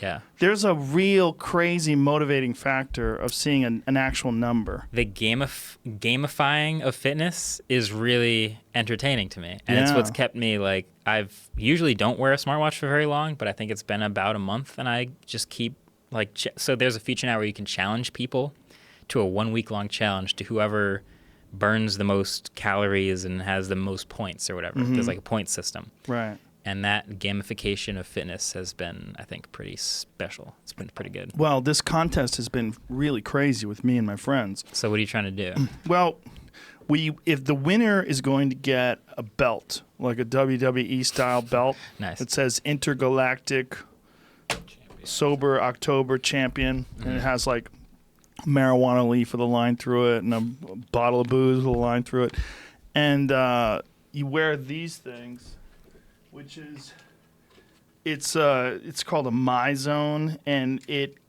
works with an app. It works pretty good, and it registers your amount of your heart rate, the amount of calories you burn, and it gives you a point system. And the point system is, I don't know what they call it. It's MEPS. I don't know what it stands for, but this the amount of points over the month is what everyone's shooting for. Right. And so today we're at October the 23rd, so we have 8 days to go. And I have worked out more in these 23 days than I have in like the last 6 months. And I'm not exaggerating. Yeah. I put in 5.5 hours yesterday. Hard. I got more than 900 points. Then after the podcast, I said, fuck it, we're going to go for another 100. And I worked out and I got another 100 points, put in another hour. Yeah. It's maniacal because you actually see the number. And because I can see the number, I can see all my friends' numbers. Yeah. And I'm way ahead, so I'm just keep telling them that I'm twisting the blade because I'm so far ahead. Like right now, I am 1,500 points away from everybody else. Okay. Oh, Bert's trying to work out again, that slob. So when you see somebody catching up, you're like, well, I better hit the gym today. Exactly. Yeah. And so I'm planning on staying so far ahead that they must die in order to beat me. The iPhone or the Apple Watch, when you have people connected with the fitness part of it, it will literally notify me when one of my friends has finished a workout and tell me like how good their work, how many points they just got. Oh. Like as they finish it. Like you hit the finish button and you know everyone's getting a notification. You're like, That's interesting. So I'm going to put in the extra 4 or 5 miles on the bike so that they get that notification that I did that. And it really does work. Yeah. I mean, there's no doubt about it. Yeah. Just having that external motivating factor and then seeing a number. There's something about, like with the MEPS, MEPS, whatever the fuck that stands for. Find out what that stands for because I don't even know what that stands for. And I don't know how the Apple Watch measures points either. I think because it's measuring, I mean, there's a lot of sensors in this thing. So not only is a heart rate monitor, there's an accelerometer and a gyroscope. So it knows when you're standing, knows when you're moving quickly. And it basically just comes up with a points number at the end of the day. And every time I fly, I just don't get any points because I just sit there. Right. But yeah, there's like a live counter constantly going of like you and your friends, and you got to have the highest number to win. So out of all the stuff that you do during MyZone effort points, that's what it is. That's the MEPS points. But here's the thing about that MEPS points, and we were trying to figure out why it gives you the same amount of points for 80% of your max heart rate as it does for 90. So like the first day I said, I'm just going to sprint and try to bury these guys. So I put them in 90% for 35 minutes. I was like, they can't do that. I'm just going to do some shit they can't do. But it doesn't give you any more points for 90%. 90% gives the exact amount of points as 80%. So it's their own proprietary. Yeah, see? Those two there? Fuckers. Piece of shit. So it's so dumb. So I think the reason why they did that is to keep people from killing themselves. That's what I think. Which makes a lot of just sense. get somewhere in the 80 to 90 range. Fat Bert is always in the 2 and 3. Fat Bert never gets in yellow. That's slob. He's just waddling around with blue and green, mostly gray. He gets a lot of gray. He'll get gray for hours, just waddling, complaining, thinking about vodka, dreaming about food. He's going to watch this and hit the gym immediately. He's on the gym right now. He's at the gym right now. All right. Trying to catch up. He's always playing catch up. Yeah. The thing, you got to stay ahead. You got to stay ahead. Like Yeah, when you like fall wolves behind- in the distance. You got to think of them as wolves barking in the distance, chasing you. Like, no Yeah. fucking way. You're not eating me, bitch. Wolves 10 miles away are not going to get you. But wolves 100 yards away, they're going to get They you. know they're gonna catch you. You gotta- so you gotta keep the distance 10 miles. way too far. 10 miles. You want to hear... You don't want to hear... You want to be. He's such a slob. He says he's going to double everything I do. Look at that fat face. That's not even possible. I do 2 miles. And I brought my dog up here too. Fuck yeah, baby, it's on. Sober October. Stop this before I throw up. you gotta He's chase the dog. He's so far behind. It's impossible to win. But that's the point. The point is to keep the boot on his neck. Yeah. This only does 7-day challenges. So you basically you start it, and they accept, and then it counts for the next 7 days, all your cumulative points, Well, that would be good. Then you just do 4. and then you can just keep going. Yeah. Yeah. You Do the start month. over. Yeah. I like the challenge aspect of it. Yeah. It's really, I mean, all jokes aside, it's been really fun Yeah. with my friends. Poor Tommy Buns is way behind. I don't know what's going on. Tom Segura's way behind. He's like 1,800 points behind me right now. Storing him up, is he? Like saving him for a couple days? He might be sandbagging. Drop Like a rest 4,000 day. points on Bitch. you? Then just Yeah. comes full strength all day. You store them up in this device, and then you sync, so you could pretend that you're not doing any work. Oh, I could sandbag. Yes, Whoa. no one knows. And then the last day, you're like, you son of a bitch. He goes online. He's 10,000 points ahead. You're like, Oh, what just that'd be a happened? real issue. So the key is to just keep the work rate at an almost impossible level. So like yesterday, like I said, I worked out 5.5 hours and then another hour. Yeah. And today I've already put in 2 hours. I put in 2 hours at 7 o'clock this morning. The So hotel room doesn't have any. the thing is, I'm putting 2 hours in at yellow. I'm hitting 80% for 2 hours. Fat Bert's out there waddling around with his dog, pretending he's working hard, making videos. He's got like gray and a little bit of blue. Maybe green, little green. Then he takes a break, cries. And his numbers are low. And they're Well, not near him. They're lower than mine. That's a fact. I worked out more last night and this morning than he has in a whole day. So The other fuck thing, him. though, so my problem, when I play Frisbee, so I take the watch off when I play because it's a wrist thing. And Oh. I'm constantly, like, Do moving you play and gripping. like that frisbee disc golf? Ultimate Frisbee. Ultimate frisbee. Yeah. So I take it off every time I play, and I know that's thousands of points that I'm missing out on. What is disc golf versus ultimate frisbee? What's the difference? Disc golf is what it sounds like. You play 9 or 18 holes, and you're throwing Are you and flying- walking up to is it, a frisbee, picking it up. though? Are you yeah. throwing a frisbee? Oh, look at you there, yeah. dude. Getting air, son. So Ultimate Frisbee is different. Ultimate Frisbee you can think of as kind of like football/basketball Are with a you disc. throwing that frisbee with the left and the right hand? Yes, mostly one hand. Sometimes you throw a little offhand. Why don't you switch the sucker to the left hand? I don't know. There's something about wearing something on my wrist of like throwing and catching that is Damn. just not. You're like, so serious about it. You're willing to lose points. Yeah. If I really had to wear it for a week to get Oh, dude, like, all the you're points, really playing competitive here. yeah. So this is all. I'm pretty sure this is all pro highlights, but You guys are pro, there's professional Ultimate Frisbee now, and you're playing professionally? and I'm playing professional Ultimate Frisbee. Whoa. This actually looks really fun. Yeah. Wow. There's a lot of. Is that you? That is me. 2016 Eastern Conference Defensive Player of the Year? That was me. Yeah. Damn. Baby Marquez getting some defensive Well, you have plays. big hands. That probably helps in this sport, right? Definitely. This is a fun play. Look at this. I won't. Oh, snatch. So that guy that I just roofed scored like 15 points against us that game. That's called which roofed? is a lot. I just roofed him. Roofed? Just roofed him. Is that an ultimate frisbee only There's all term? kinds of there's all you I've you never could say heard that term before. a common one is you skied someone.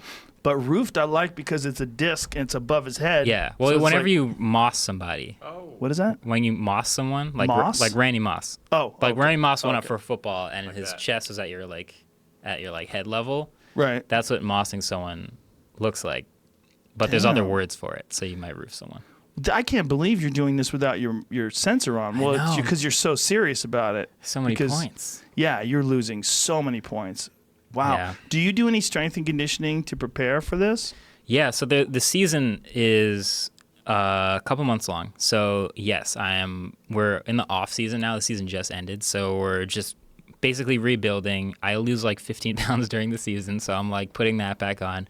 Then you get to like tryout season in like February or March, and then you just start, getting your throws back, getting your cardio back, and starting to work into it, and then the season starts. I would think that like leg strength and explosive power, like doing box jumps and things along those lines, would be huge for you. Yes. So there's different, like sort of like basketball or football, there's different sort of types of players. You can sort of there's so many things to explain with Frisbee. There's throwers and catchers, you might call them. So handlers and receivers. A lot of shorter, faster people who aren't as explosive but are really, really quick are handlers. And they'll go around, they'll squirrel around, and they'll have awesome strength, and they'll be able to throw anywhere. But they won't necessarily go downfield and try to go score on someone because they're not as tall or as explosive. Meanwhile, a lot of cutters or receivers are, you can think of sort of like a wide receiver in football. They're going downfield, and they're the athletes going and making plays in the air, and they're hard to guard downfield, but they're not necessarily scrolling around throwing a lot. They're mostly just catching, dumping it off to another thrower, and then going for some more yards again. So if you watch a game unfold, it's very fluid. You constantly switch between offense and defense, like basketball. You're scoring in an end zone, and then the point's over, and then you pull again to start. But as the point's going on, you kind of notice, like, certain players are mostly doing certain things, like mostly throwing, mostly getting the disc back. Other people are mostly going downfield, threatening deep. There's a lot of terminology. How'd you get involved in this? The high school I went to, Columbia High School, invented this sport in 1968. Whoa. And I had a very competitive team for the years that I was there, and I made a lot of friends on the team, started playing. I played for the JV team for the first 2 years, and then I played for the varsity team my second 2 years. So it was a pretty serious program, and we played against other high schools around the country. We traveled, we flew. Whoa. We played against, we had rivals in Massachusetts and Connecticut and all these other schools.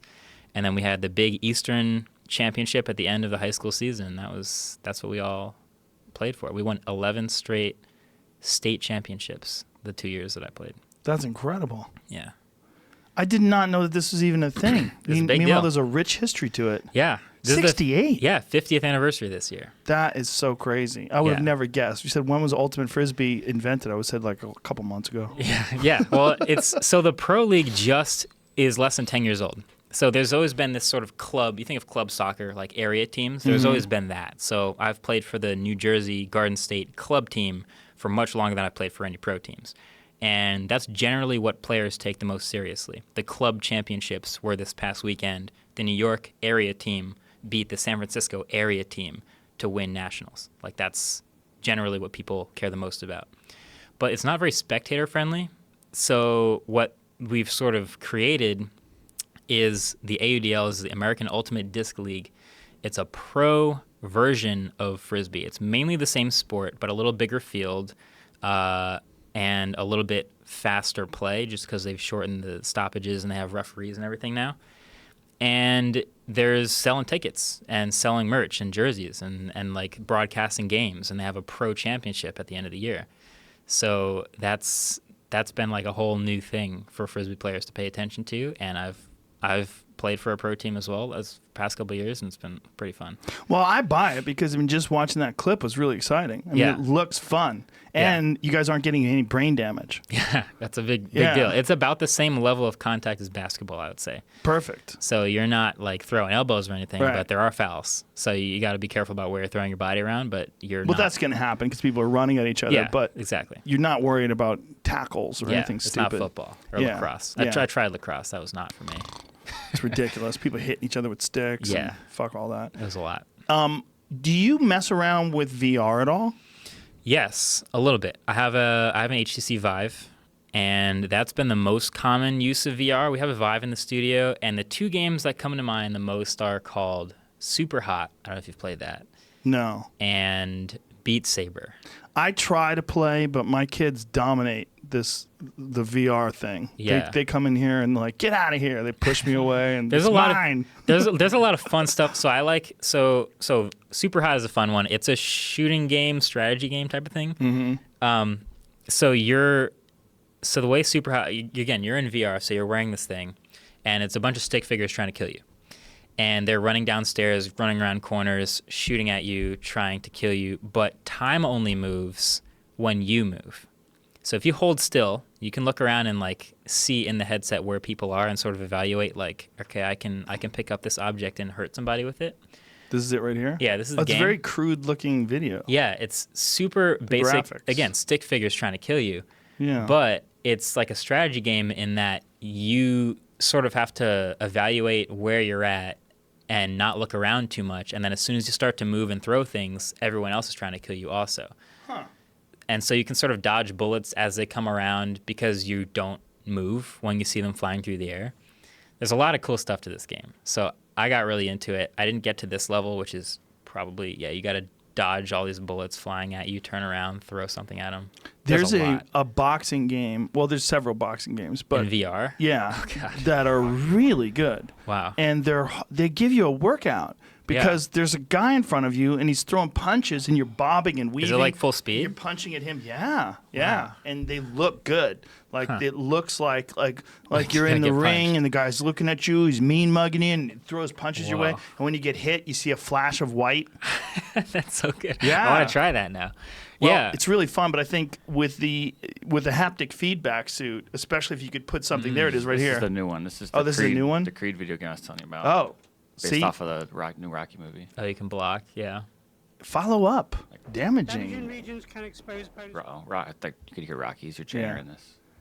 Look at this. That's so. But when you're doing it, like we did it out here in the hallway, my feet were hurting because I was moving and shifting left and right and throwing punches and bouncing off my toes. Yeah. And after it was over, I was like, dude, my fucking feet are exhausted. Yeah. What? And you're doing the drills and everything? Yeah, like more so than it would be if I was actually sparring. Huh. Because if I was actually sparring, I don't think I would throw as many punches in such a quick succession. Yeah. You'd be more worried about getting hit back and actually getting punched. But when you're doing it, it's really interesting. Wow. Yeah. I got to try that. Oh, Is that Adrian? And then there's also the, is this in the HTC Vive too? This just came out for all of them. Oh, okay. Yeah. Yeah, the other Standing one's called Beat Saber, and it's you can think of it as like Guitar Hero, but you're holding like lightsabers as Oh controllers. yeah, my kids love that. and they're one. going past you. I love that and game. things are flying at you, And you're hitting them. Yeah, that is a really well done Yeah. game. There's in a VR. bunch of really well done ones. There's a great one that you're in a castle and you have like I've an seen old school bow and arrow, and then Yes. there's these almost like South Park looking monsters The that are coming graphics towards your way. Yeah, and they're like, it's still kind of cartoony, but like Mm-hmm. the graphics are crisp enough that you like feel like you're a cartoon character Yeah. in a way. Yeah, it's Yeah. pretty good. Yeah, it's really cool, and you know, like there's actual physics to the arrow. Like when you shoot it, like you have to lift your arm up to get the arc of the arrow correct to hit at things. Yeah. Yeah, Yeah, that's good. I think about VR a lot just because as a video maker, you're making content for the platform that people view it on. And we started to get this little creeping up of like 360 videos getting really good and like interesting applications of 360 video. And it's still kind of early, and I don't really know if it's going to take off or if it's just this like medium stepping stone format to what might be a more immersive thing, or maybe just AR is going to be way better. I don't know yet, but I pay a lot of attention to it just because it's new. That's yeah. interesting. AR is fascinating as well. I mean, we discussed, what was it? Magic Leap, is that what it was? The Microsoft one? No, That's the other one. yeah. HoloLens is Microsoft, and then Magic Leap is its own thing. I haven't tried either actually yet. And which one was the one where the ballerina was dancing in your hand? It's Magic Magic Leap. Yeah. But which one is that? The one that people are saying is kind of vaporware? Sort of. Sort mean, of. I would imagine that screen on that phone would have some sort of similar technology. It's like light field technology. Yeah, so I didn't even talk about that. They're doing weird stuff with your eyes. I This was gonna- weird. So this phone has a, what are they calling it? I'm not gonna remember what they're calling it. Oh, I need Wi-Fi for it actually. It's got a 3D screen, a Here, I'll glasses-less 3D, Here's the. and you basically it has a 3D screen, and you look at media on it, and it's supposed to sort of pop out What's the password? at the top. Okay. Yeah. Doesn't have to be lowercase. Is it lowercase? No. No, doesn't Which matter. one is it? matter. This This one. one here. T. That one. Yeah. Yeah, that's Okay. it. But basically, it can look like that, but you can't have things actually popping out above the screen. So things on the screen will look 3D, but anything like outside of the screen won't. It's kind of hard to explain. Wow. And so this is for video games or for other things as well? So at this point, what they're trying to do is have media, like photos and videos, Pop out. Like pop out. So not just games, they're going to have games as well. But they have shared with me a couple of like media files that are like a good use of the 3D. And I'm curious what you think of them because they're definitely like a stretch. But if I So can it's scream- hologrammy. holographic is the word they use, but it's hard to explain, and it's kind of trippy. Whoa. Dude, this is weird. And there's different like so there's a movie trailer version of it where there's like things coming towards you, and I think that's maybe the best use of it I've seen. It's impossible to show on camera. I've tried many different times, many No, different ways. this will never show up on camera. Yeah. But this is odd. Yeah. Is there an issue where like people have to make stuff Yes. for this? So any content you have to shoot for 4View. They call it 4View, or they can take existing content and convert it to 4View, but that's a little less successful usually. This So- is really strange. But the cameras on the back, they have two cameras on the back, and you can shoot 4View with the God. cameras on the hydrogen. It's crazy. Well, Yeah. what I'm looking at right now is topographic maps. Yeah. I was asking about that too. Wow. Amazing, man. So it's hard to tell again, like I try to separate things into buckets of this is something you're going to use every day and love, or this is a total gimmick that you'll never use again. And I started with it in the bucket of this is kind of like a gimmick, but they've put so much effort into making it good and all these different conversion techniques and let's see if I can find a clip. But they've been constantly changing the algorithms and adjusting it and updating it to look better. That it's starting to convince me that it might be like worth paying attention to for more than just the first 2 seconds. This is amazing. Do you think you would like use it all the time? No, I'd never use it. No, But it's still amazing. but it's still pretty cool, right? It's very cool, but how much better is it than regular video? That and how long can you like look at it before your eyes start to Right. tweak a little Yeah, bit? I'm already going like. But it looks good. It definitely looks really good. It looks cool. It's kind of interesting. Yeah. But So you can take photos and videos with the camera on the phone that are in this 3D. And that's maybe the best use of it because you can see like what's actually in the room around you the way it would show up in like a direct translation. now, how much of an impact does it have on storage size? Not much. I mean, there's still video files and they're like big 4K videos, but they're not necessarily Just twice not- as big or Oh, anything okay. like that. It looks cool, but But then regular here's the, video looks pretty cool too. when you go into the viewfinder and you go from 2D to 3D, then you can take photos and videos of things Whoa. in that format. So if you Whoa, this is weird, man. if you take a capture and then look at it, and you kind of like move the phone around a little bit, it's kind of like shimmery in a weird way, but kind of 3D, sort of. This is very odd. It's very hard to explain. Yeah, you would have to look at this through this thing. Like you would never be able to show this to someone in a video. Yeah, You'd have exactly. like I'm looking at these plasticell little figurines, and as I move forward and backward, you really get a sense of 3D. Yeah. That's actually So- pretty badass. So I got to figure out how to show it in the video of like, You can't. I just have to describe it. I have Yeah. to use my words. God, that's amazing. Yeah. And that's well, it's probably coming. That's probably coming. It's probably going to be something we're all going to have to deal with. Yeah, I'm interested. If you ask Red, they'll tell you, yeah, this is the future. Everything's going to be like this. I'm like, you got it. I think you have to say that at this Remember when point. 3D movies were a big deal? Yeah. You'd get those stupid glasses and Yeah.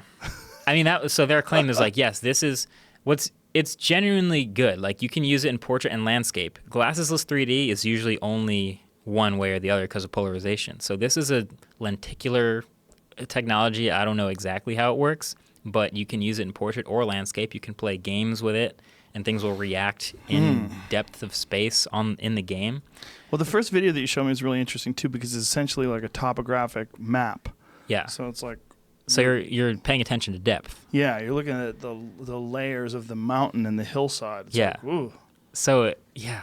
But this actually was tough. kind of weirder, like seeing these little figurines and moving towards them In real life. Yeah. Yeah, that's what I think is that's the best way to calibrate to your eye like what it's doing around. If you just look at like a video of it, you're like, all right, it looks 3D, like it's coming at me. And they had a couple like a movie trailer type of thing where like again, like it was mostly shot for this format, and things would like kind of go past you, and the speakers are also really good, so they have this sort of a 3D conversion technique for audio as well, where it sort of goes behind you. But yeah, it's definitely interesting. Yeah. Did you mess around with Google Glasses when they first came out? I did. Yeah. Yeah. What did you think? Okay, this is going to be something. I guess I probably did.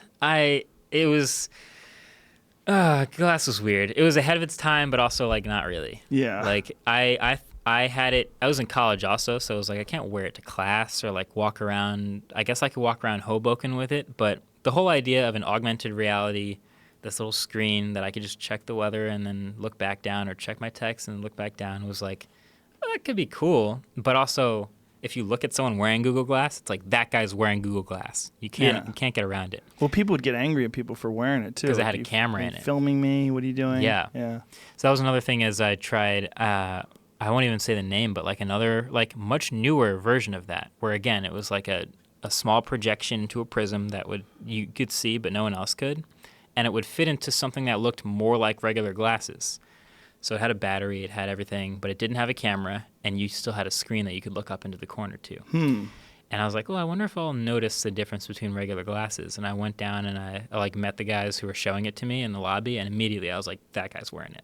I can see it. I could see the little light in his eye. I could see like the extra thick glasses. So it was like, it's an interesting concept, and I don't know where it goes from here, if it has to be glasses based, or if we'll eventually have some sort of a chip in our eye, or what the deal is, what the next move is, but it's a cool concept. Yeah, it's one of those things that sort of, it's kind of been flirting with, like, for the longest time, people thought virtual reality was going to be, I mean, there was virtual reality concepts 20 years ago. Yeah. And people thought virtual reality was going to be the future. And then it took a long time for the hardware to catch up. I think augmented reality has a more promising immediate future, just because it's more useful. Yeah. But virtual reality has like the immersion factor going for it. The problem is you have to make a whole world. So augmented reality is just like some layer on top of your current world. So you get like a little screen or whatever, or you look at one particular thing and it looks different from real life. That's easier to build. For virtual reality, you have to build the whole world that you step into. Yeah. And that's like a much, much deeper layer of immersion, which is great to step into, but also hard to make. So that's the difference. I think I'm more into AR at the moment. Well, I think AR in the sense of having all the functions of your phone in front of you in the air when you call upon them. Yeah, kind of like know? a movie. Yeah. Like when someone in a movie, or like Iron Man even, like they just like whip out like a sheet of like buttons in front of them and like close it. Only they could see that. Like maybe that's the future. And to have some Hey Siri type, Hopefully not demand. as bad. Yeah, not Siri's so good. terrible. Siri's But- not that good. It Yeah. works for some things. It's okay for some things. Siri, Google Assistant's better though. yes. Yeah. Siri. Have you tried Bixby? That's the Yes. other thing. Bixby's even worse. Bixby sucks. Bixby's pretty bad. Yeah. But Bixby does a few things okay, like it checks flights okay. Bixby I think is hilarious because it shows how good it can be, and then it isn't good. Like it has a couple of things that it can definitely do better than any other assistant. Like what? It can dig in locally on Samsung phones and like do strings of commands. You can say, hey, Bixby, open my settings app, turn my brightness halfway down, and turn my Wi-Fi off, and it'll do all of that. Wow. And Siri and Google Assistant won't do that. But if you say, hey, Bixby, how tall is like the Statue of Liberty, it might not do it. Like, it's really bad at a lot of basic things. So, yeah, Google Assistant, I think, is the most complete and useful. I genuinely use it all the time. Siri, I mostly trigger by accident, and then I wonder if it's better, and it isn't. What's offensive that Bixby has a button? Yeah, I hate that. Come on, why? And you can't remap it. An unremappable Bixby button that you accidentally press all the time. All the time. Yeah. Lower left-hand corner. Like, what is this thing? Yeah, it's pretty bad. Yeah, the iPhone Siri button gets pressed a lot, but what I really like about the Pixel is the squeeze. Yeah, you can turn it off.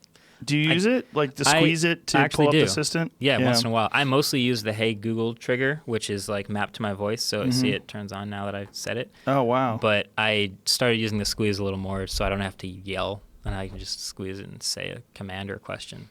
Mostly a question. Now, do you use any of the home feature things? Like, do you use Alexa or the Google Home? Or first thing I got into my home was Google Home. So now I have a Google Home. If I had Alexa, first thing I probably would have had an Alexa Home with things that worked with Alexa. But they genuinely, like, usually work with each other. Do your lights work with it and all those? So what I have is I have a Nest thermostat, and I have a Nest security camera, and I think that's it. And I had smart lights, but I stopped using them. So it's mostly just the Nest stuff. And I can ask what the temperature is upstairs and then say, hey, change the temperature to this, and then it'll do it. Wow. So I don't have to run out and find the thermostat and change it myself. I remember hearing that Bill Gates had some pin that you would put on when you entered into his home. And when you go into certain rooms, if you had a pin on, it would recognize, oh, it's Bill. Bill likes the temperature at this level. God. He likes this art on the wall. So he'd have LCD screens that would display different images.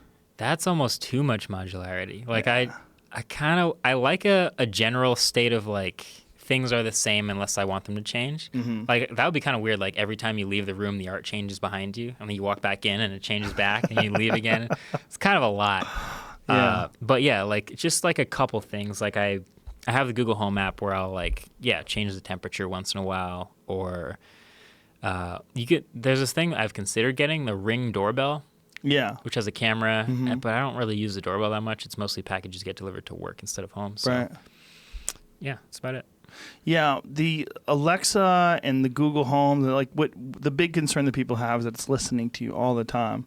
Yeah. Like, there was a story that I read about, there was a murder investigation, and that they were trying to get the records of Amazon Alexa while, you know, this murder investigation was going on, because they think they could have, like, listened to the conversation. And then people are like, wait a minute, this fucking thing's just listening all the time? Yeah. Well, it is, but it's not. Don't worry about it. What if you Don't get murdered? worry about it. It'll help you. Yeah, if you get murdered, you don't want anybody to get away with it, do you? True. Yeah, that is a lot. Yeah, it's got to listen. Like, so the whole privacy thing, I obviously have to think about that a lot. My compromise in my own head personally is I don't have privacy and I know it, so I might as well get something back for it, which is convenience. So, like, if I'm gonna have, like, this Google Assistant on my phone, I already have a GPS and Wi-Fi and all these sensors in my phone. I might as well, like, Google, of course they know where I am. So I might as well get something for it. Right. So maybe I'll get, like, shortcuts to, like, where I need to go. You know where my work is. Yeah. Just give me a shortcut to traffic to work. Like, that's what's weird. It says, you'll be home in 12 minutes. Like, bitch, how do you know where I live? Yeah, exactly. How do you know when I'm home? But if you're going to know that, which I know you are because you're Google, then give me something back for it. Right. And, you know, restaurants near me, like, how do you know where I am? You're watching me all the time? You're constantly looking? Basically, so it knows, like, I have a couple of, like, preferences that seem like pretty minor, like, what sports teams do you like? What sports do you enjoy watching? Or, like, what sort of topics do you enjoy? And if you open my Google Assistant, it will tell you, like, here's the score of the game you are about to check the score to. Here's the traffic. I have a flight later. What it's going to do, and I know it's going to do this, is it's going to tell me when it's time to leave based on traffic, based on my location, to arrive to my flight 90 minutes before the scheduled departure. It's going to tell me when to leave because it knows where I am. It knows where the airport I'm leaving from is. It knows my flight. It knows my flight time. And it knows I need to get to the airport 90 minutes before the flight. Does Google own Waze now? They either own Waze or bought I think they bought Waze. So when you get something through Google Maps, it does kind of the same thing that Waze does, right? Yeah. Yeah. Yeah, they use data from Waze. Which people who live in these neighborhoods where Waze is now rerouting I people heard through, about they that. are furious. I heard about that. And They I'm a live in- Waze person, so like I know Yeah. I'm very familiar with the rerouting, and it's pretty hilarious. It's hilarious. People had Yeah. these sleepy little communities, and now it's like Traffic hub. streams of cars going through their neighborhood to get Waze to, is great though. Yeah, it is great. It is Yeah. great. I mean, it's amazing how well it predicts your time arrival too. And the whole like notifying you when there's construction or police or something. Mm-hmm. Yeah. No, it's excellent. Saved When me a lot. car's broken down the right lane, shift to the left. Yeah. Yeah, you're gonna get around it. Yep. I'm fascinated by all these advances and where they're taking us. And I spend a lot of time thinking about it. I spend a lot of time thinking about where the future holds, or what the future holds, and where all this stuff is going. And I never would have imagined 20 years ago that we would be all addicted to our phones. And one of the big issues would be like one of the new features in the iPhone shows you how much screen time you have. Mm-hmm. And because when we're doing this fitness challenge, your screen is on all the time because you're looking at your screen because Yeah. it shows you the score The that you're. scores. So it's like your screen usage this month is up 900%. Like, oh no, that's not good. 900%. Yeah, I'm yeah. not counting this month, obviously, because of that, but there's something to addiction to phones and addiction to technology and the fact that it's so a part of our life that I can only imagine it's going to get more and more immersive, and we're going to become more and more symbiotic with all this electronics. I mean, you're Yeah. wearing a watch that All the is time. telling you things all the time, and Yeah. you have 3 phones with you. Yeah. On one hand, I know that it's gotten, at least recently, a little more in the spotlight. Like Google just added the same thing, a digital well-being feature, which tells you how much screen time you've had in certain apps and will let you restrict your usage of Instagram by a certain number of minutes, whatever. It's doing the same thing. They both introduced that within like 6 months of each other, which is kind of fascinating. But on the other hand, I think in my own head that I am not addicted yet. I still unplug every weekend to play Ultimate, and then I plug back in on Monday. When you say you unplug, meaning you don't check your email, you don't Yeah. check your texts. No, I mean, if I get texts, then I get them. But like, as far as What does that mean? So like, I have my stuff with me, but like when we go play a tournament, that's like you'll have like 5 games in a day. So you'll get up at like 7:30, you go to the fields, you put your bag down, you warm up, you play a game, you warm up, you play a game, you warm up, you play a game, and you're done by like 4 or 5 p.m. Wow. All day, no phone. That's a lot of activity. Yes. That's amazing you're not wearing your watch. Yeah, I'm You're getting missing out on a screwed, lot man. of points, man. I would be whooping some people in this competition thing, but I'm clearly not. So yeah, like all day, and then we'll have a team dinner, and then shower, sleep, wake up the next day, day 2 of the tournament, Saturday, You know what Sunday. you need?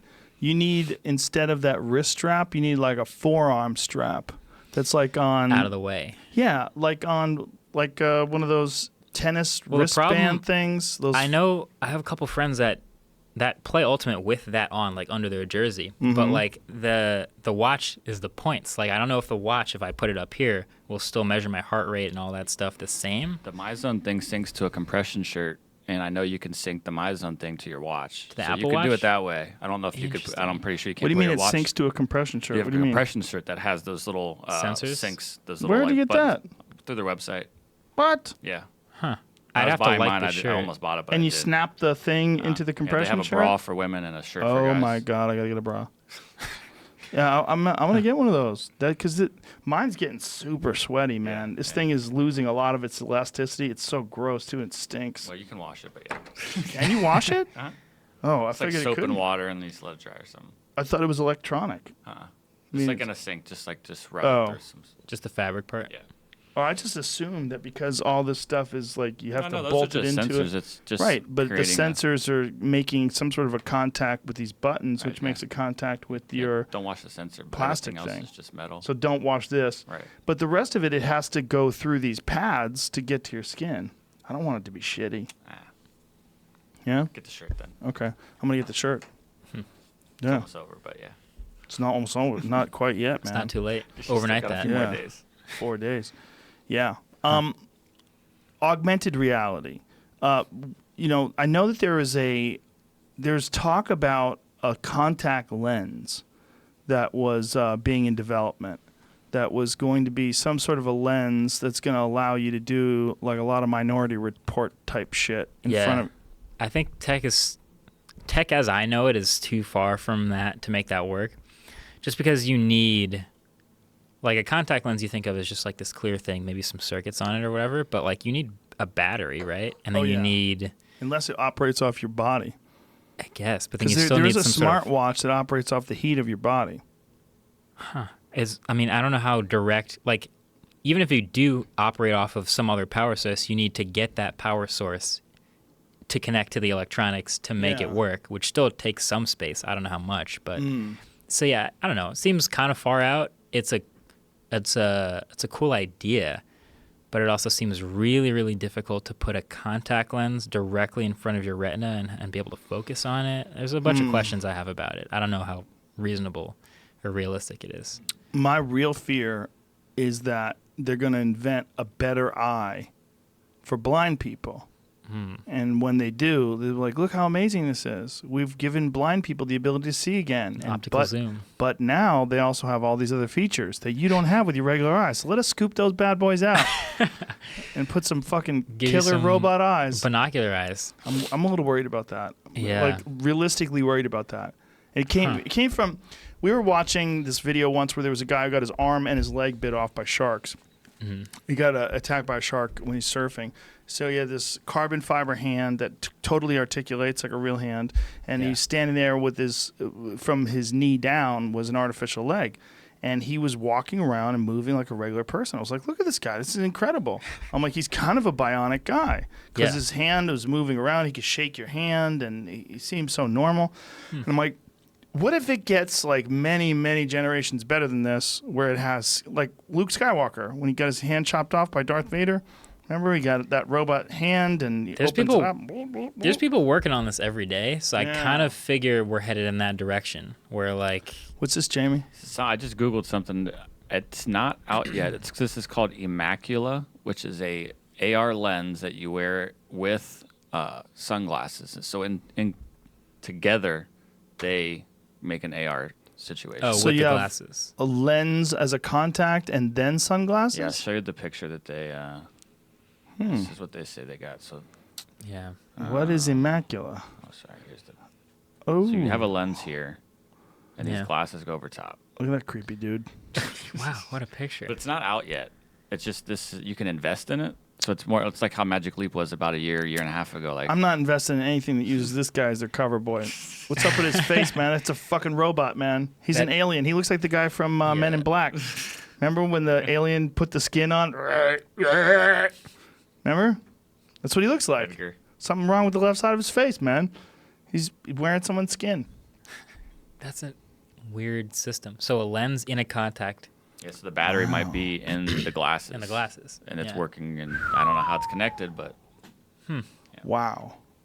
Well, this is, who knows what this is, it's also right? very, very new. And Here's the other thing. I don't need the information that fast, that bad. I'm Right. okay with the 1 second delay of picking up my phone and checking it instead Yeah. of, because like, what are you getting with, you saw the examples where like incoming call, the weather, your emails, things like that. Like information you can already get in 2 seconds by just, yep, I have an incoming call. I have an email. I have a text. Like that's pretty quick. Pretty quick. And I've said this before where someone has asking me like, are we at like the final form of smartphones? Like where are they going to go? Are they going to get bigger? Are they going to get smaller? Are they going to be implanted in you?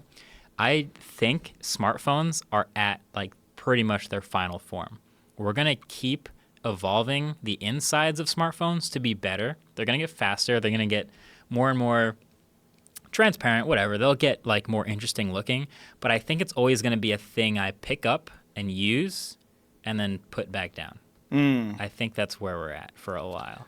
What are your thoughts on Samsung's foldable screens? That I am very curious about because, again, sounds awesome, but why Yes. do I fold it? Why? Yeah, what am I doing with it? And how big is it going to get? Yeah, so like maybe so we had this idea a while ago when we started first getting these big phones. We're like, oh, you could have a really big phone, like a tablet, but then you fold it in half, and it's like a phone size now. But like I might as well just have a phone and a tablet, unless I don't know if I need both. Do you remember the Samsung? What was that giant thing that they had that was bigger than a Note? Well, they have small tablets. But they had it was a phone.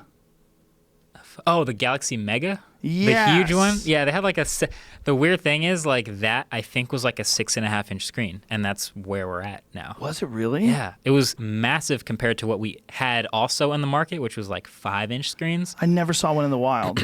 I reviewed one. Yeah, it was way bigger than any other phone out.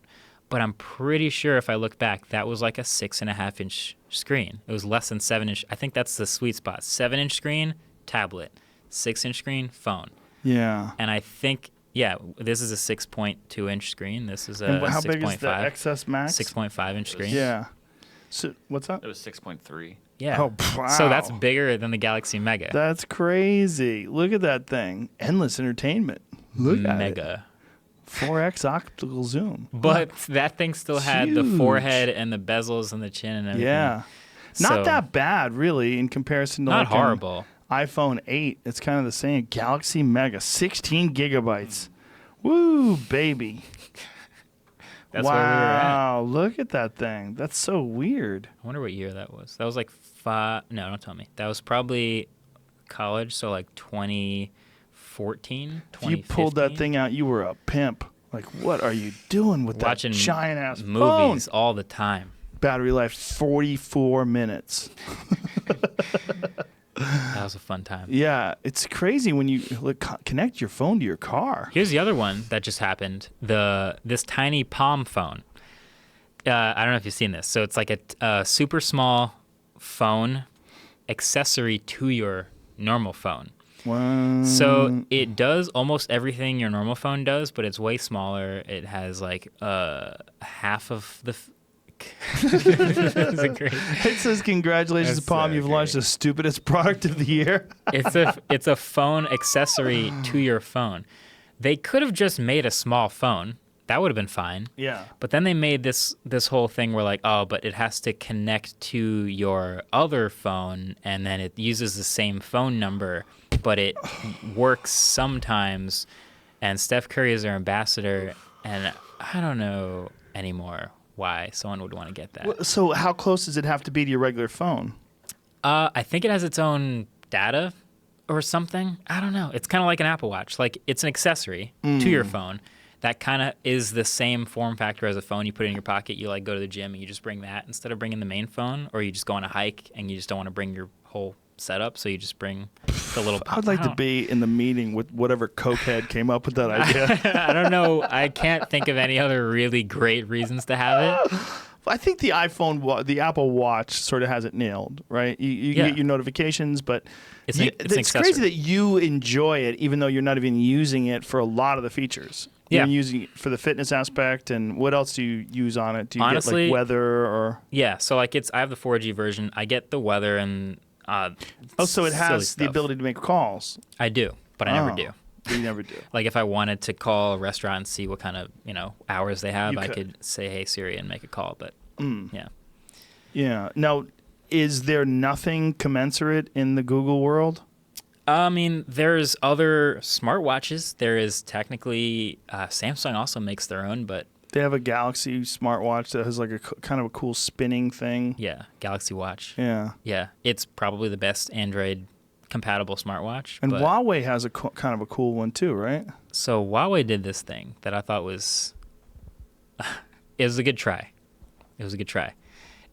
It was a smartwatch that has a digital screen but then had a mechanical hand, like so that it looked like a normal watch when the screen's not on. The problem with that is when you go to look at like your notifications or whatever you get, the hands are blocking the screen. So they didn't really think too hard about. I mean, they got to that point and they're like, oh, you know what we'll do? We'll have this button where you press it and then the hands like move out the way, and then the screen, the notification will like move to the side so you can read it. It was, yeah.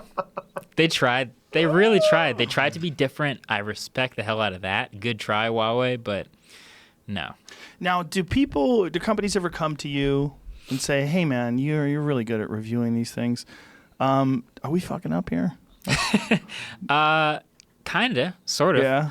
Red came to me before this existed in this form, and it was in a prototype phase, and they were still pretty far along. But it was kind of like, should we do this? Like, should we put this here? Should we keep the headphone jack? I was giving them sort of they small kept the answers. headphone Yeah, jack. they kept the headphone jack, little things like that.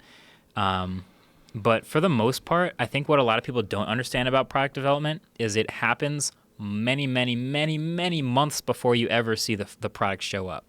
So I don't know if you remember like all the leaks about the Pixel 3 XL. All of them. Guarantee 6 months before the phone came out, it was done.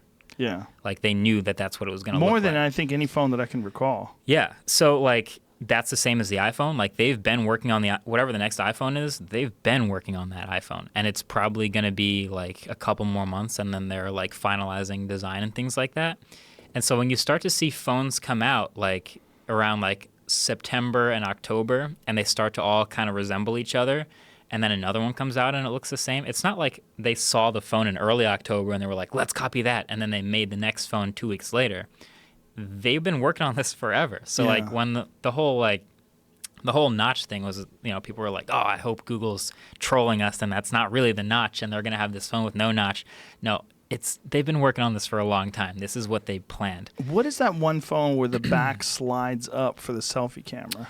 So there's two. I think what you're thinking of is the Oppo Find 10. Yes. Yeah. That's I like the idea. It's pretty cool. But I'm like, man, how long is that thing going to work? That's the question. It's going to get some phones potato chips in there. Yeah, any little Cheeto debris, crumbs, the motors. Yeah, phones are solid state for the most part, for good reason. You don't want a lot of moving parts in a phone that you're like running around with.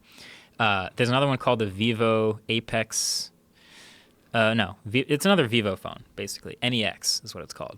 And it has just the selfie camera pop up out of the top. I've seen that one too. And that's another thing. It's like, well, what if a grain of sand gets in there? Like, is it toast immediately? Yeah, like, if you drop that sucker on the beach. if you drop it while it's open, is that over? Like, Vivo Nex X. yeah, NEXS or Nex. I don't know if I'm supposed to say Nex or whatever. But that's it's an interesting. It looks cool because now look, you have the fingerprint reader under the glass. You have all the way to the bottom is the screen, and then all the way to the top is the screen, and then you just have the selfie camera. It looks amazing. awesome. Yeah, no bezels at all. Yeah, Or basically no bezels. Pretty much. Tiny chin at the bottom.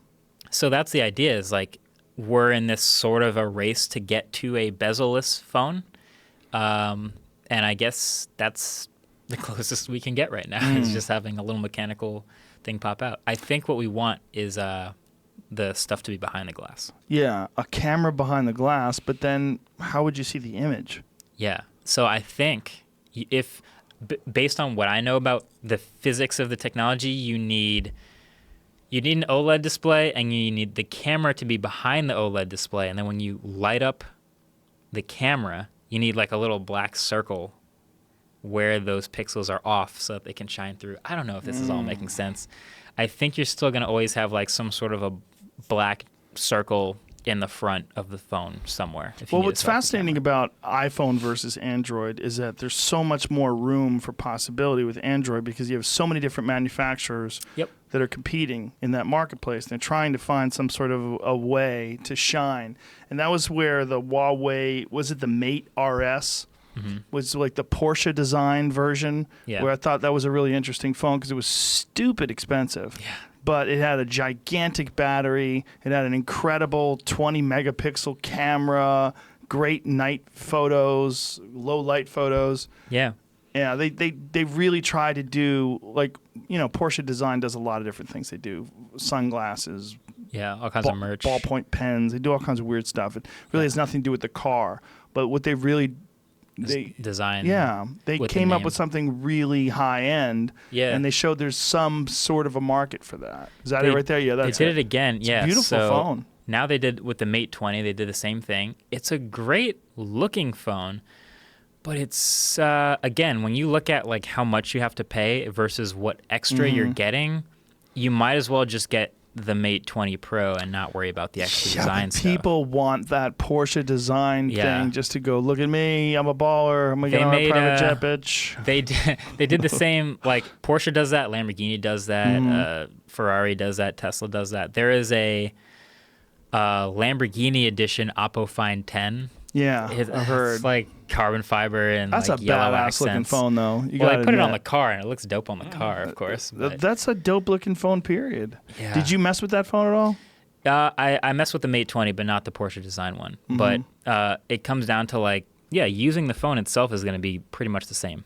Like once you get past like the design, which is a little bit different, you open up the phone and the software is, you get a cool couple wallpapers, but like it's the same phone on the inside. A little more storage maybe, but basically the same thing. But I find it fascinating that they've decided to go that far out into the high end, deep end. Yeah, I guess you have to differentiate yourself at this It's point. $2,000, right? Yeah, it starts at $2,000. So like as hype as you want to get about it, like are you gonna go pay $2,000 for that?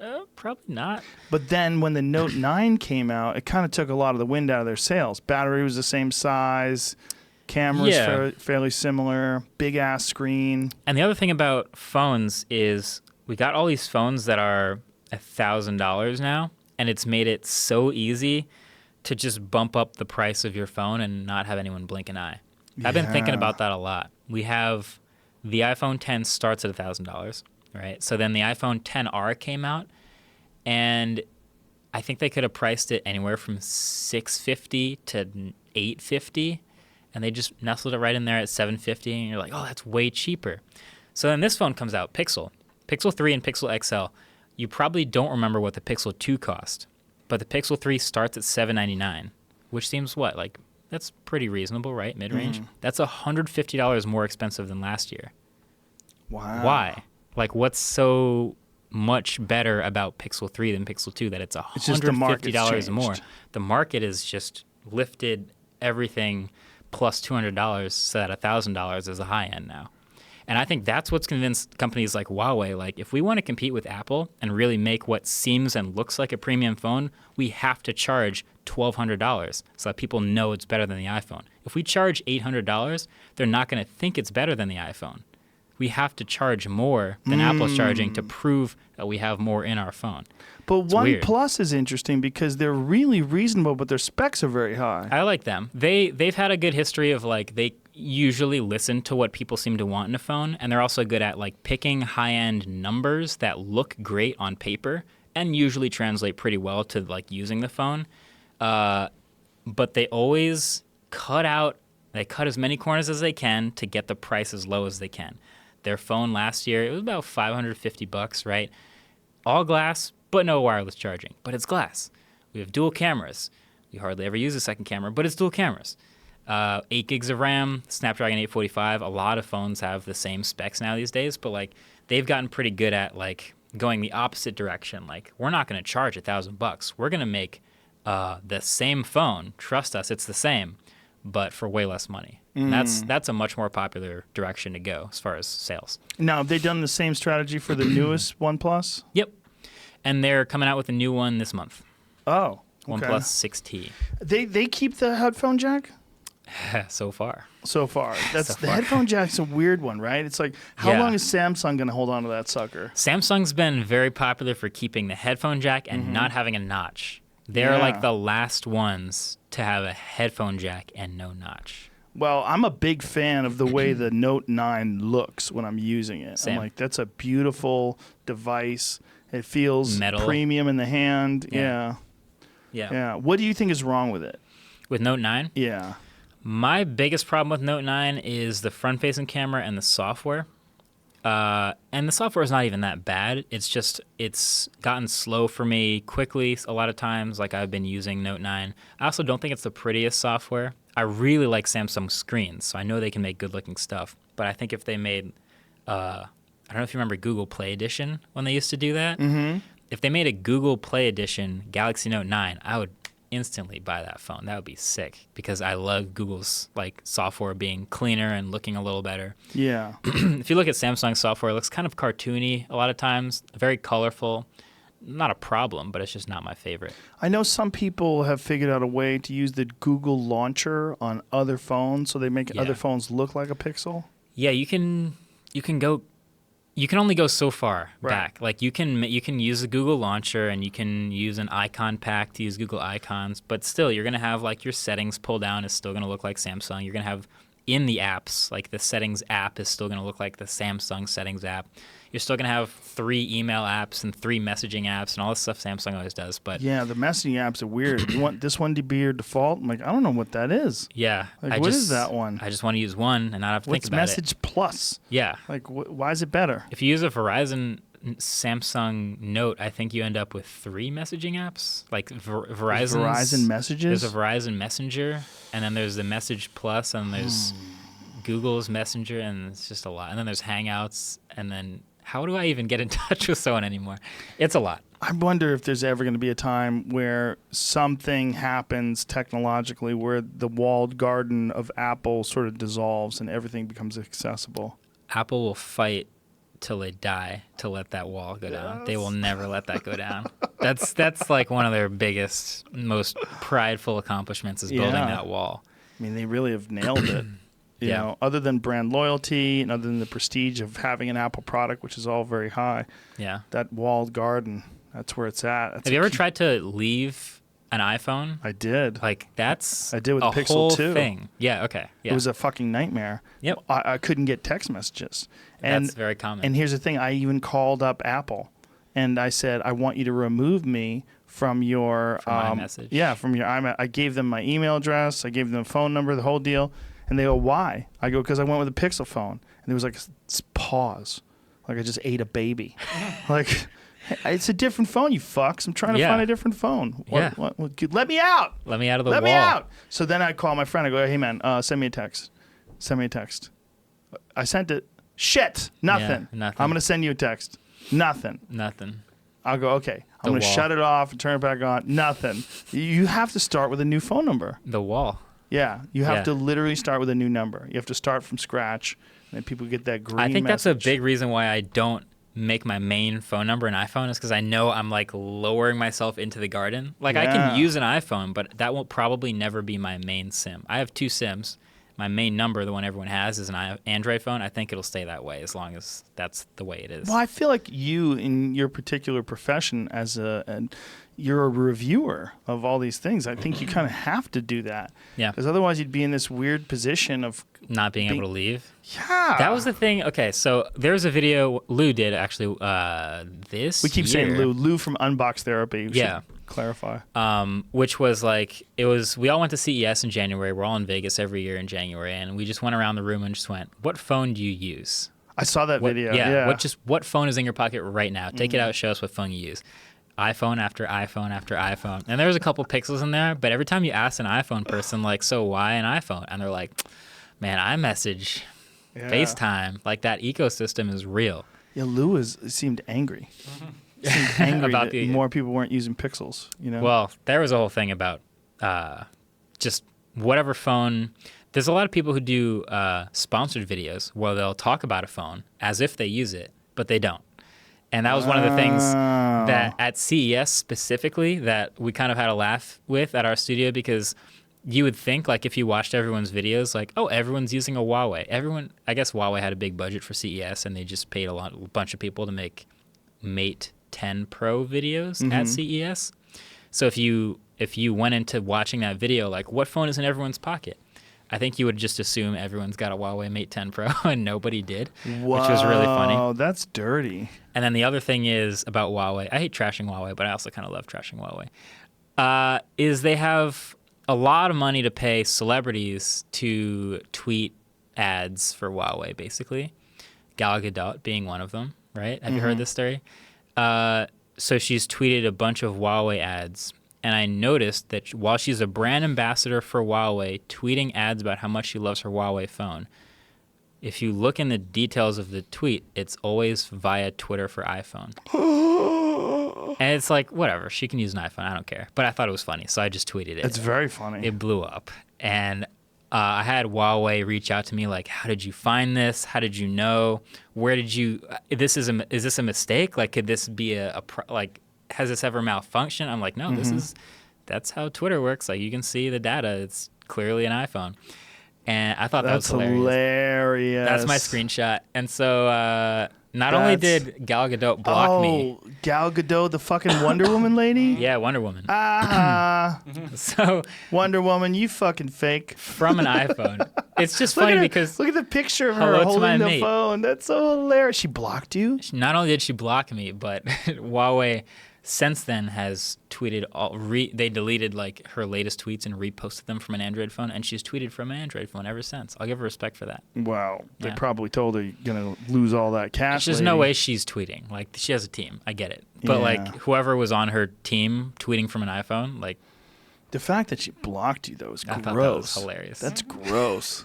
I thought it was really You funny. didn't do anything mean. No, I didn't. I think, I tagged her in it, and she probably was just getting barraged by, like, people going, "Why you're using an iPhone? Like, why?"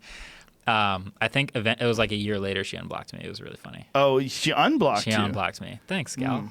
Thanks, Gal. That's great. Well, I really love her as Wonder Woman, and my Yeah. friend Patty is actually directing that movie. Oh, nice. Directed the first one. She's directing the second one, too. So she says Gal's a great gal. Tell Gal I said hi. Gal, it's okay. You got busted. It's all good. It happens. You're not alone. You're 100% not alone. That happened recently. Razer, the company who made that Razer phone, tweeted their official announcement tweet of the Razer Phone 2 from an iPhone. How? Their speakers were excellent in the first one. They're even better. Are they better in the second one? Yeah. And the second one has IP68 or 67? IP67, I'm pretty sure. So water resistant up to 30 minutes, 1 meter, something like that. Not bad. You can splash it. I wouldn't go underwater with it, but you can splash it. But 68 is pretty damn good. Yeah. 68 is the new iPhone, and 68 is also the Note. Yes, both are 68. 10R is 67. Pixel But honestly, 3? Pixel 3 is 68, I think, also. But the weird thing about IP certification is it's just, as far as I know, the way it works is you just submit the phone for a certain test, and if it passes, then you get to say it's certified. And the only difference between IP67 and IP68 is IP67 is technically certified for 30 minutes, 1 meter, and IP68 is certified for 30 minutes, 1.5 meters. And the meter rating, sometimes it's 2 meters, sometimes it's a little more, but it's basically just a measurement of water pressure. Like How much pressure is different in half a meter? I don't know. I mean, water's heavy, but like, it didn't seem that significant to me. But it's basically just water pressure. So if you splash the phone a little harder, is it going to break versus an IP68 phone? I don't know. It just seems safe to go IP68 every time, but it must be a big enough difference that some of them can't do it. Yeah. Huh. Interesting. Yeah. Well, listen, man, I'm glad we finally got a chance to do this. It's really cool. It's a lot of fun. Giant fan of your videos. Thank you. I really did. I mean, like I said at the beginning, I really do go to you immediately. I think you do a fantastic job. You cover all the bases. You do a great job. Awesome Thank stuff. you. Keep it up, man. That, for sure. Give people the address of your YouTube channel, your Twitter, Instagram, all that jazz. It will always be the same 5 letters, MKBHD. So youtube.com/MKBHD. What does that Twitter. stand for? MKB is my initials. Oh, okay. HD for high definition. Oh, all right. There you go. MKBHD on everything. Everything. All right. Thanks, brother. I appreciate it. No problem. Bye, everybody.